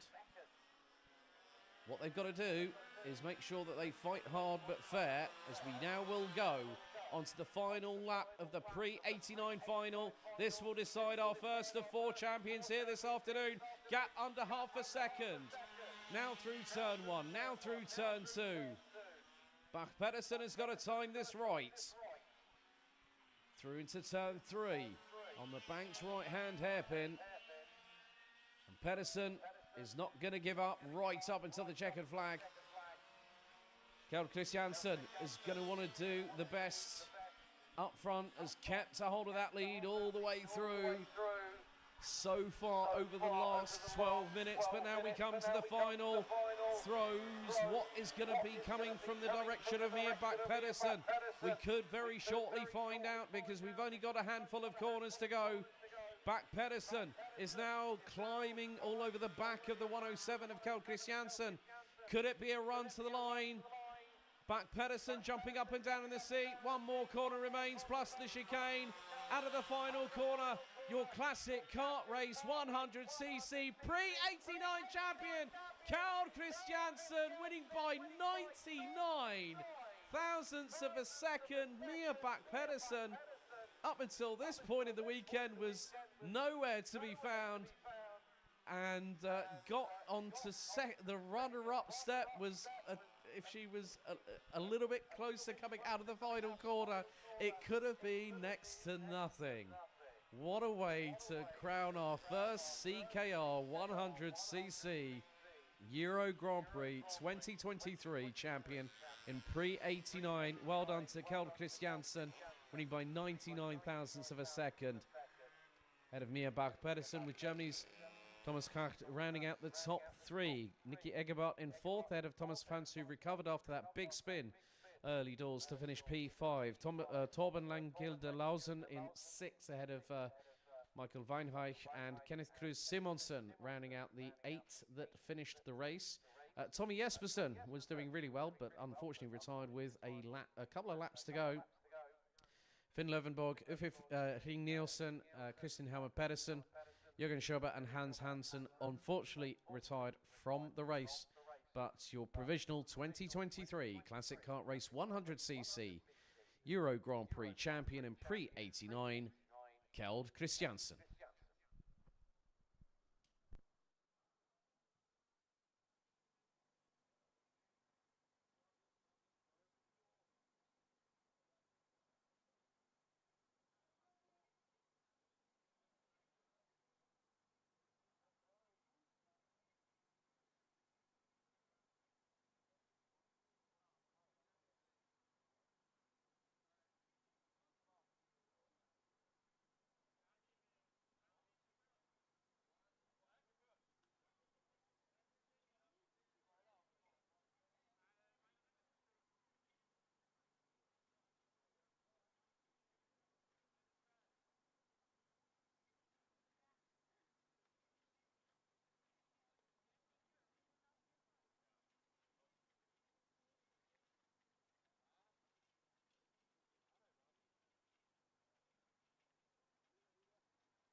So next up we head to the Prix 95 final for the Classic Kart Race 100cc European Grand Prix. And here is your starting grid.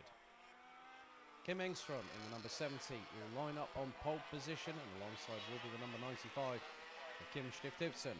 Paul Larsen in the number 30 will be on the inside of row number 2. Alongside him will be Jimmy Fredslund Ibsen. Henrik Ardenbrink and Michael Edelhardt will be on row number 3 in front of Ole Andersen and Anders Ole Egerbart, with Per Lankilde Lausen and Mikael Alm rounding out the top 10. And starting from the back row of the grid, Vojens Motorsport Arena and Kasper Jeppesen, completing your 12-strong grid. Again, as with the Pre-89s, it will be a 12-minute final, and then we have the grandstand finale with Pre-2000 and Pre-2000 Plus having their final coming up in just under 20 minutes' time. Well, they'll go to battle over 15 minutes of this circuit here at Vojens Motorsport Arena.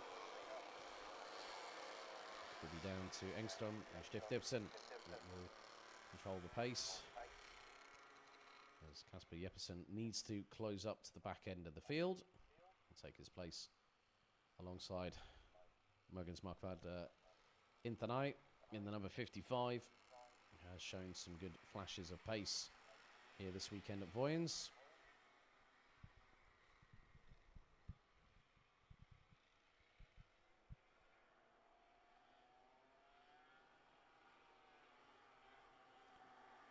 So the drivers now make their way through the final right-hander, through the chicane. 12 minutes on the timer, because now we are ready, we are steady, as the CKR 100cc European Grand Prix for Prix 95 goes underway right now. Great run down to the first corner by Kim Engström, who keeps the lead ahead of Kim Stift-Ibsen. Now into turn number 2, a little bit of an exchange for P5. As a great start by Motorsport Arena, who is halfway up the field before we've even hit halfway through lap number 1 of this race. But Kim Engström, looks like Jimmy Fredslund Ibsen has got through on the 95. Oh, big incident! Big incident heading over into the crest. That did involve the number 95.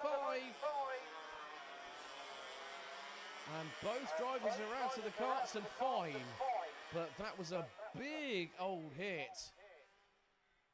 That was a big old hit there. That's not what you want on the opening lap of a race, because straight away that means that your opportunity to become a Classic Kart Race 100cc European champion has just been obliterated by one incident.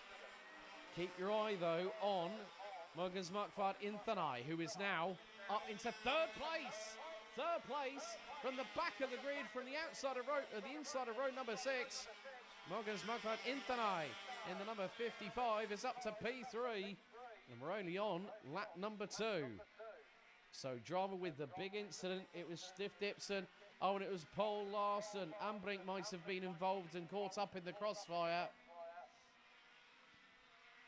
But Engström leads with the fastest lap of the race of 1 minute 3.433. And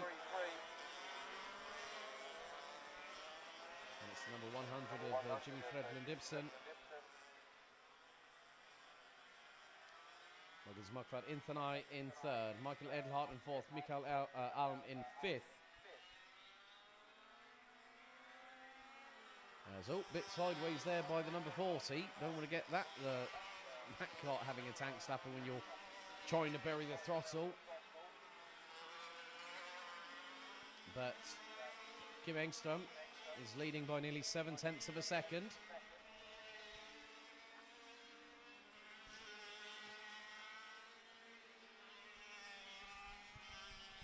So Jimmy Fredslund Ibsen still in second place, but is going to try and see if he can catch the driver in front. Engström was masterful in the pre-final.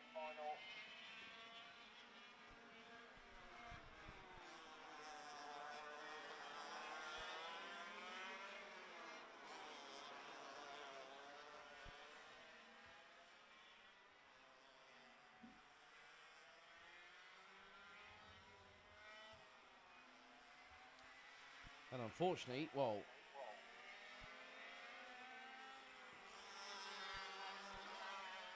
Larsen, according to... Oh, no! Drama for the 55. Markvad Inthanai has just broken down, I believe, has just been looking at the right-hand side of the kart.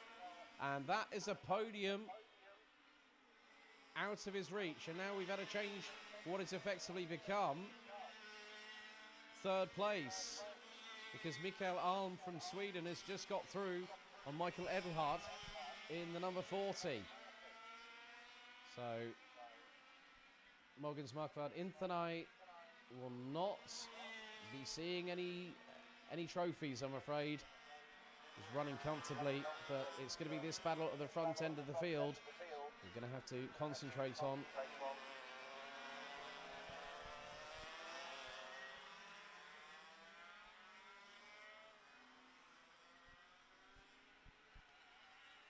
But now it's between these two drivers here, and then, well, Kim Engström didn't put a foot wrong in the pre-final. For Jimmy Fredslund Ibsen, it has been a very, very taxing and challenging race meeting, but he's in the right place at the right time, still with 7 minutes and 40 to go.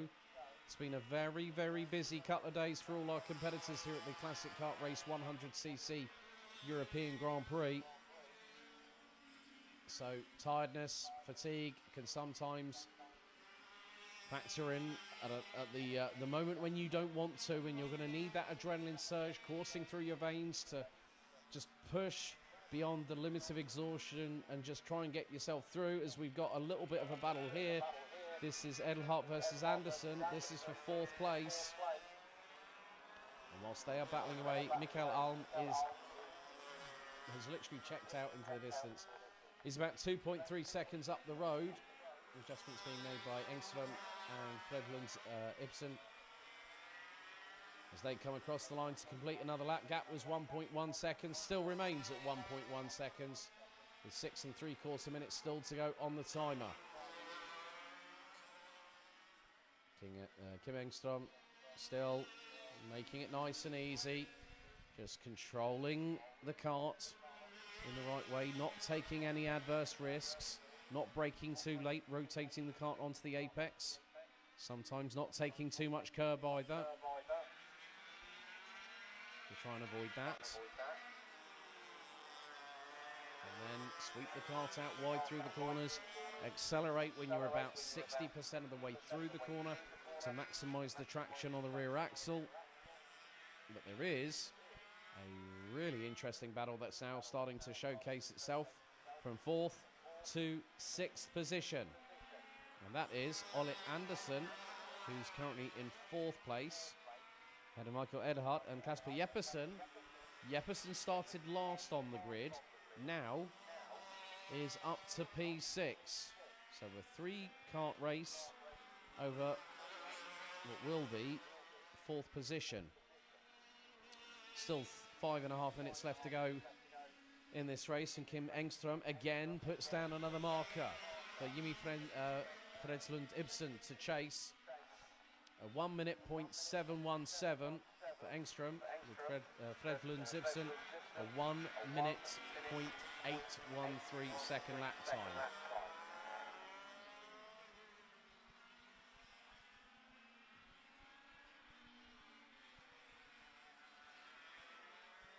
Still the battle between Anderson, Jeppesen and Adelhardt is continuing onwards. They are still covered by about 1.5 seconds, but the closest battle is going to be Anderson and Jeppesen for P4, as our leaders come across the line to complete lap number 7. Gap now expands a further 10th to 1.3.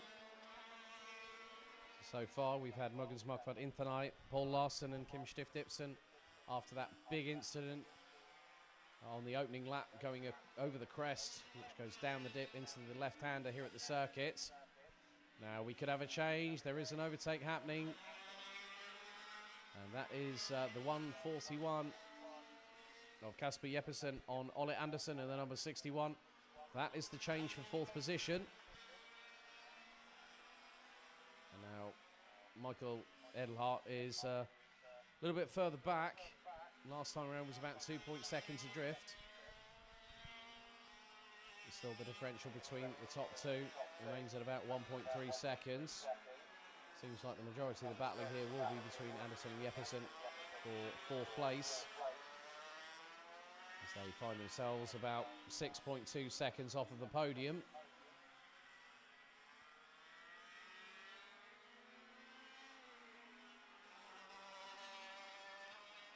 But the biggest point here is that Jeppesen does not want to make a mistake, especially when Anderson can capitalise.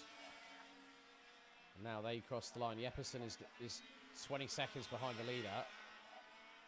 Well, quite a bit behind the leader. Let's not beat about the bush here, shall we? But Kim Engström, 1.6 seconds now ahead of Jimmy Fredslund Ibsen to go for the Prix 95 Classic Kart Race 100cc European Grand Prix title.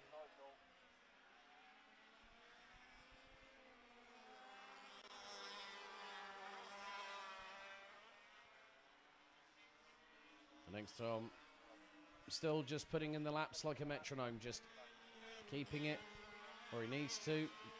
Oh, right, we've just had another kart just go off, and that was a bit precarious. Going through into turns 1 and 2 for our race, our top 2 drivers, Engström and Fredlund Zibson, who were just 1.4 seconds apart. Fredlund Zibson has closed the gap slightly by about 1/10.5 on the previous tour, but time is fast running out. 2 minutes and 10 seconds still to go, so we might get another 3 laps after this one. We are now on lap number 10 as the timer counts down to 2 minutes, and that's the number 51 that has just retired. Per Lankilde Lausen. Henrik Ambring has just put in the fastest lap of the race, a 60.6 second lap time, dead on the nose to 3 decimal points. So 2 more laps remain of the Prix 95 final here at CKR 100cc at Vojens. The gap still remains at a comfortable 1.4 seconds. Kim Engström in the last couple of races in this class has looked to be relatively unflappable, very much unchallenged, despite the best efforts of Jimmy Fredslund's Ibsen.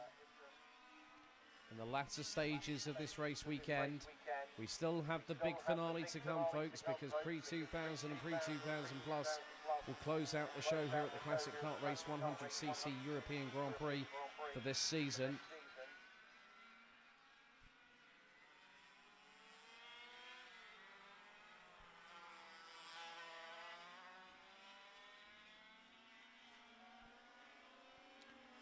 So 50 seconds on the timer. We now go on to the final lap of this race, and Kim Engström has pretty much led every single lap from lights out and is less than probably about 1,200 meters away from securing this year's title. Paul Larsen, if I remember correctly, was the driver that won this category last year in the Prix 95s.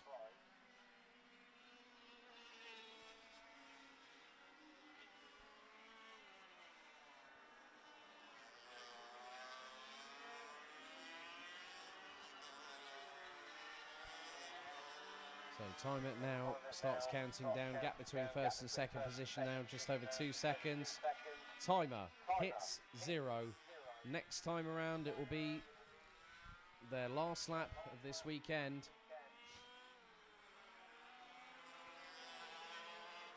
So through we go. Kim Engström through the final right-hander, through the chicane.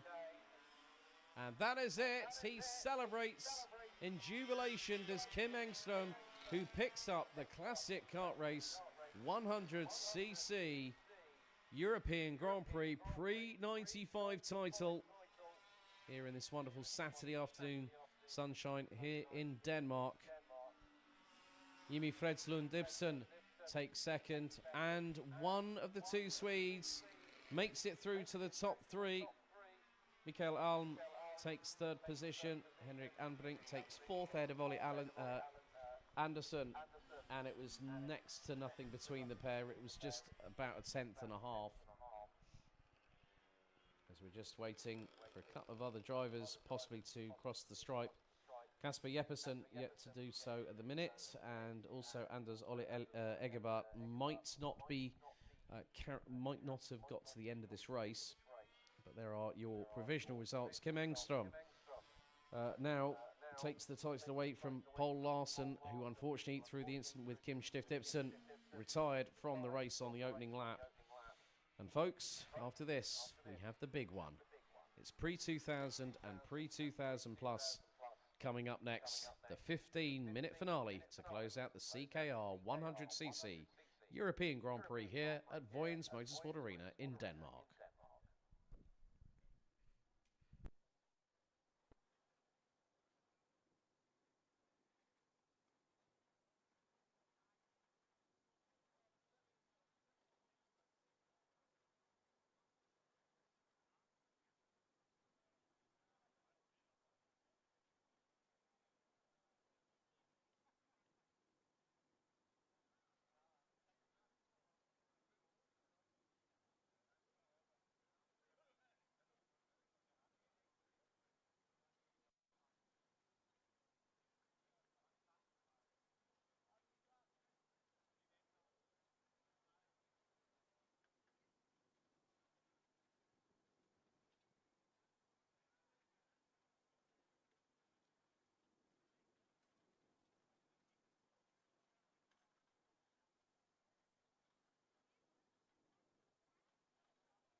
come down to this particular moment where we get underway with our last race of the 2023 Classic Kart Race 100cc European Grand Prix. It is time for the Prix 2000 final. Here is your starting grid. On pole position from Italy, Sandro Mara will be on the front row, and alongside him will be Denmark's Torben Andersen.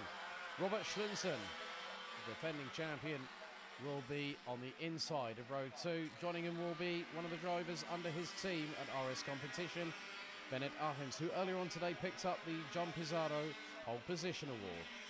Then we've got Jan Oliver Nielsen and Jonas Villertsen on row number 3. Stefan Möller and Tina Bang Jorgensen will be on row number 4, with Lasse Jensen and David Vesberger rounding out the top 10. Lasse Stenkilde and Mark Hisse, row 6. Alden Larsen and Paul Madsen, row 7. Row 8, Kasper Stolze and Nick Madsen. Alexander Materna and Matthias Moberg, row 9. Completing the top 20, Jeffrey de Klerk and Vincenzo Campo. 21st is going to be Christian Woods Klingenberg with Jakob Borgqvist, Jesper Lassen, Martin Hansen, Jesper Kilstrup, Egerbart, Lasse Rolliger, Darren Meyer, and then we've got Alan Hansen, Steen Elkar Ring, Peter Eger, Kasper Brunn, Matthias Lehrmann and Noel Brennan. Noel Brennan might not be taking part in this race. He did suffer a bit of a hit from Mark Hisse in one of the earlier heats, but we have a maximum capacity grid effectively of 34. That's how they were placed in the pre-final to determine the starting grid for this. So the Classic Kart Race 100cc European Grand Prix now has the big blue Roy-Band event. 15 minutes on the timer. Are we ready? Are we steady? Revs rise, lights are out. Mara leads the field going into turn number 1. Schlunsen straight up the inside of Andersen. Going through into turn 1. He takes second and goes chasing after Mara. Bennett Arends round the outside at turn number 3, holds on. Turn number 2 holds on to third position. But now it's Mara versus Schlunsen for the race lead. We're not even 20 seconds in. Schlunsen looks up the inside. Mara cuts him off around the outside. This is going to be a dogfight, folks. Prix 2000, Formula A at its finest. And it's Schlunsen looking up the inside in. Past Mara goes Robert Schlunsen. We have only got one driver off of the circuit. And is very much unscathed, rubbed his knee a little bit there, but Robert Schlunsen has got Sandro Mara from AMG Team Brask right on his back bumper.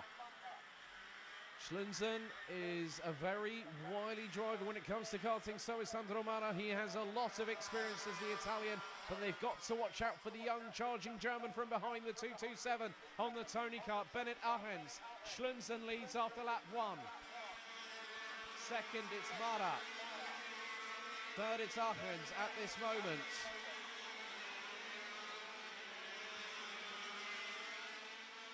So, not too far behind. Torben Andersen will be rounding out the top 4. But Robert Schlunsen looking to gain a little bit of an advantage over Sandro Mara. And now within the first minute and a half, the number 22, who, if people didn't know, actually ran under German nationality whilst he was living in Berlin in the Formula A days in 1998 and 1999. And the latter year where he picked up a podium in the CIK FIA Formula A Championship that year at Val d'Argenton in western France. But look at the gap he's already started to pull over Sandro Mara, who's coming under fire from Bennett Arends. And we've got Torben Andersen in 4th place. Schlunsen gets his head down. Gap now 1.5 seconds over Sandro Mara. Mara has got to start pushing and has got to pull away from Bennett Arends. And the reason being is that if he does not do that, and Arends gets a clean shot, the German will take it at the quickest available opportunity. But you cannot count out the fast-flying Dane of Torben Andersen. Jonas Villertsen in 5th place, ahead of the number 7 of Jan Oliver Nielsen. Stefan Möller, Tina Bang Jorgensen, Lasse Jensen, Lasse Stenkilde, and the Flying Dutchman looks to be, well, David Vesberger rounding out the top 10 in the number 34. But it looks like Lasse Jensen got past on Tina Bang Jorgensen. That is a change for 7th position. Now that gap is expanding. Look at the battle behind Schlunsen. It's Mara versus Arends versus Andersen. This is the breakaway that Robert Schlunzen needed. He had a very, very bad qualifying this morning. He was actually one of the first four four drivers that were out for time qualifying. His lap was a 1:09. Bennett Arends, who got the pole position award, was in the right place at the right time come qualifying. It's a very different story in the race, however. And when Bennett Arends clapped eyes on the Gierkatze 100, which is basically the Gentleman Kart Club 100 that sometimes runs as part of RMC Germany and Rotax Club Cup series now, not Club Sport as it used to be known in years past. But Schlunzen's lead is now 2.1 seconds. Mara is now pulling away from Bennett Arends for second position. And Arends has got to be he's got to have his wits about him because there's still 11 minutes of this 15-minute final to go. Schlunzen has been setting qualifying style laps and his lead now is 3.4 seconds. 58.6 from Schlunzen as now the change for third has happened. Torben Andersen gets through on Bennett Arends for P3. So the number 2 gets past the number 227. I think Bennett Arends I'm not too sure if he's sort of become a bit despondent in the fact that he hasn't got the pace. But let's not forget he normally runs in DD2. He has got direct drive experience. Commentated on him as the senior. And we have had a little bit of an incident. The yellow flags will be out, so Robert Schlunzen will have to slow down. So will Sandro Mara. Right, well, Bennett Arends, I think, did the right thing there. He actually might have realised he's just undertaken over yellow flags because there are 2 drivers. Looks like, Jeffrey de Klerk is one of them. And that is going to be Darren Mayer from Ireland. Both their weekends come to an abrupt end just around the 5-minute mark. So we're a third of the way through, 2/3 to go. 9 minutes and 46 seconds remain on the timer, and Bennett Arends has been passed again. Jonas Villadsen has got through on the German. And now Tina Bang Jorgensen fancies an opportunity to get through on the number 7. That's Jan Oliver Nielsen. And that is for, more importantly, 5th position. Now, Tina Bang Jorgensen, if she can get past those in front, she might have a shot at a podium. It won't be the top step. I mean, look at the way that Robert Schlunzen is just running away with it. He's 4.5 seconds up the road from Sandro Mara. He now has got Torben Andersen closing in. Egerbart is now the last driver to retire. Just under 9 minutes to go. I'm keeping an eye on what Schlunzen is doing, but it's interesting to see what is happening behind.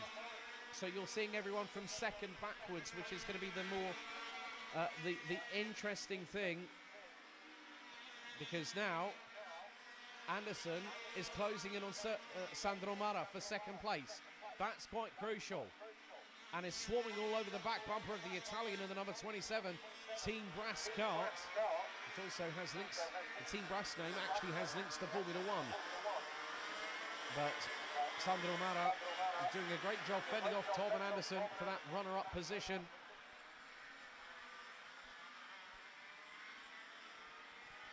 And Tina Bang Jorgensen now finds herself in 6th place.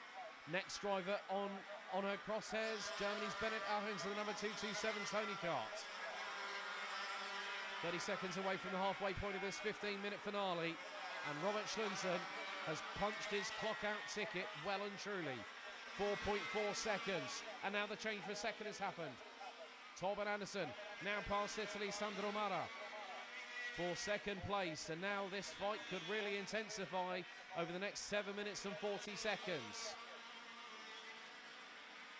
And now Jonas Villadsen is holding on to that 4th place. Bennett Arends is closing on in. Tina Bang Jorgensen running out what is now the top 6. Ahead of Jan Oliver Nielsen. Lasse Jensen in that fight.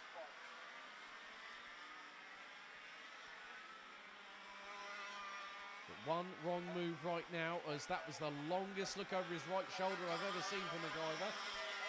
So Sandro Mara looking over his right shoulder to see how far behind Jonas Villadsen is, who's being chased down by Bennett Arens. Probably a good way for Bennett to learn the machinery underneath him is to keep an eye on what is happening in front with Jonas Villadsen. Tinebang Jorgensen really coming under pressure now from Jan Oliver Nielsen. And with them, they've got the 77 of Lasse Jensen. Jensen looks to be very, very racy. Bang Jorgensen, she's done a fantastic job so far and is defending very, very nicely indeed. But Jan Oliver Nielsen up the inside of the hairpin. Bang Jorgensen looked to get the cross, the switch back, but she got caught out on the curves, and that has allowed Lasse Jensen to get through. So Tinebang Jorgensen drops from 6th to 8th position through one exchange. And then just behind her is Stefan Möller. But in the meantime, the race leader, Robert Schlunsen, the number 22, running on the Birrell, is leading by a country mile.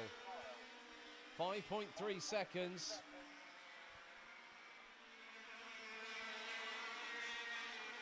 Bennett Arens still keeping in touch with Jonas Villadsen.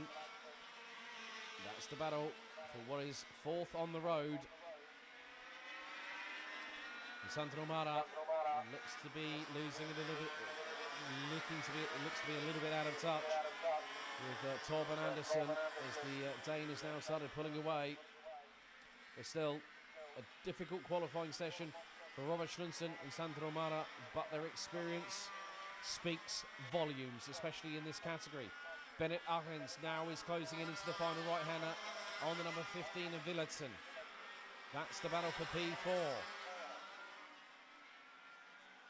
So the big question will be, can Bennett Arens get through on Villadsen for that place? If that's the case, then the 227 is now through. He must have got the jump. Was right, and he does the old tap the right-hand side of the race helmet as if to say, right, come on, man, think. What do I need to do next? Well, with just over 4.5 minutes to go, Robert Schlunsen is punching his ticket to another win here as we got the number 34 off the circuit. Oh, dearie me, not what I wanted to see. That is the Dutch driver, David Visberg, here in the number 34, who started 10th and is now out of the race. A real shame for him. But still the battle for, again, you know what, I like the fact that Sandro Mara actually rotates his upper torso, not to actually cause any undue stress on the left-hand side of his neck. When you're rotating your body, it's more your core is working to help rotate. But there is the man that is leading the way. As I said, most of the heats he's been on row 8, and this time he started on the inside of row 2, and he made it count when he needed to the most. Bennett Arens has now pulled away from Jonas Villadsen in the battle for P4. We've also got Lasse Stenkilde behind Tinebang Jorgensen, who is holding on to 8th position ahead of Stefan Möller. Just over 3 minutes to go until the end of the race meeting, and it has been pretty much one person who was more than happy to fight his way up the order, and that's what you call a damn good drive. It's just about the way that you manage the situation, make the best of a bad situation, and now he's got nearly a 5.9 second lead. Now the big question is, I don't really have any reflective times on Sandro Mara in comparison with Torben Andersen.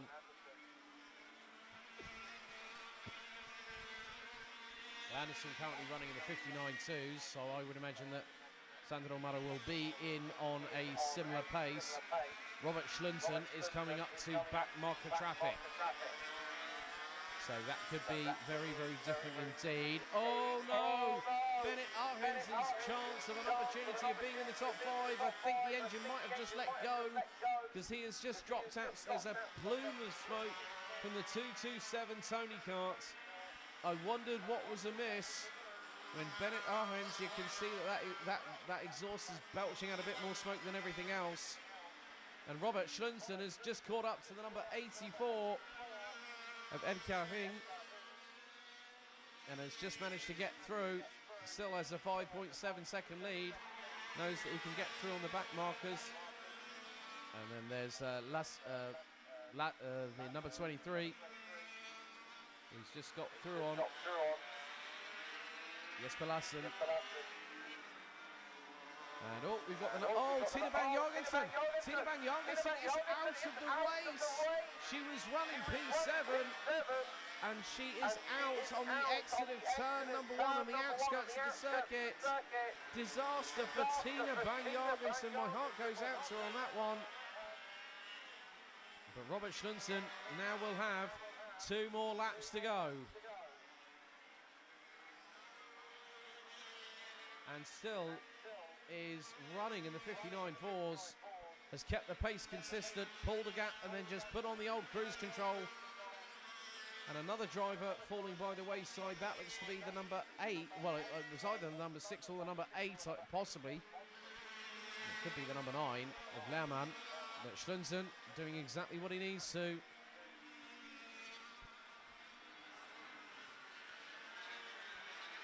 So that now means that Stefan Müller rounds out the top 7. Bennett Arends now in 9th place. As we come down to the final 30 seconds of the race weekend. And Robert Schlunsen now gets through. That is on the number 63 of Bogqvist. So 1 more lap to go. Robert Schlunsen across the line. Next time out will be the checkered. We're on to lap number 16 of this race. And whatever you say about a driver that has experience, you can never count them out. They might have a bad qualifying. They might fight their way through the heats. But on this particular occasion, this is going to be a title that Robert Schlunsen will cherish because he's had to work hard for it. He was compromised in qualifying due to being one of the first 4 drivers out there. As I said earlier, a 1:09 was his lap time, and the eventual pole position award went to Bennett Arends, which was just shy of 60 seconds. And also the fact that the family is here, including mum and daughter as well. This is going to mean so much to him because out of the final corner, Robert Schlunsen does it again here at the Vojens Motorsport Arena. He wins the Prix 2000 title of the classic kart race 100cc European Grand Prix. And we could have another person celebrating very shortly. Torben Andersen takes 2nd. Sandro Mara will take 3rd.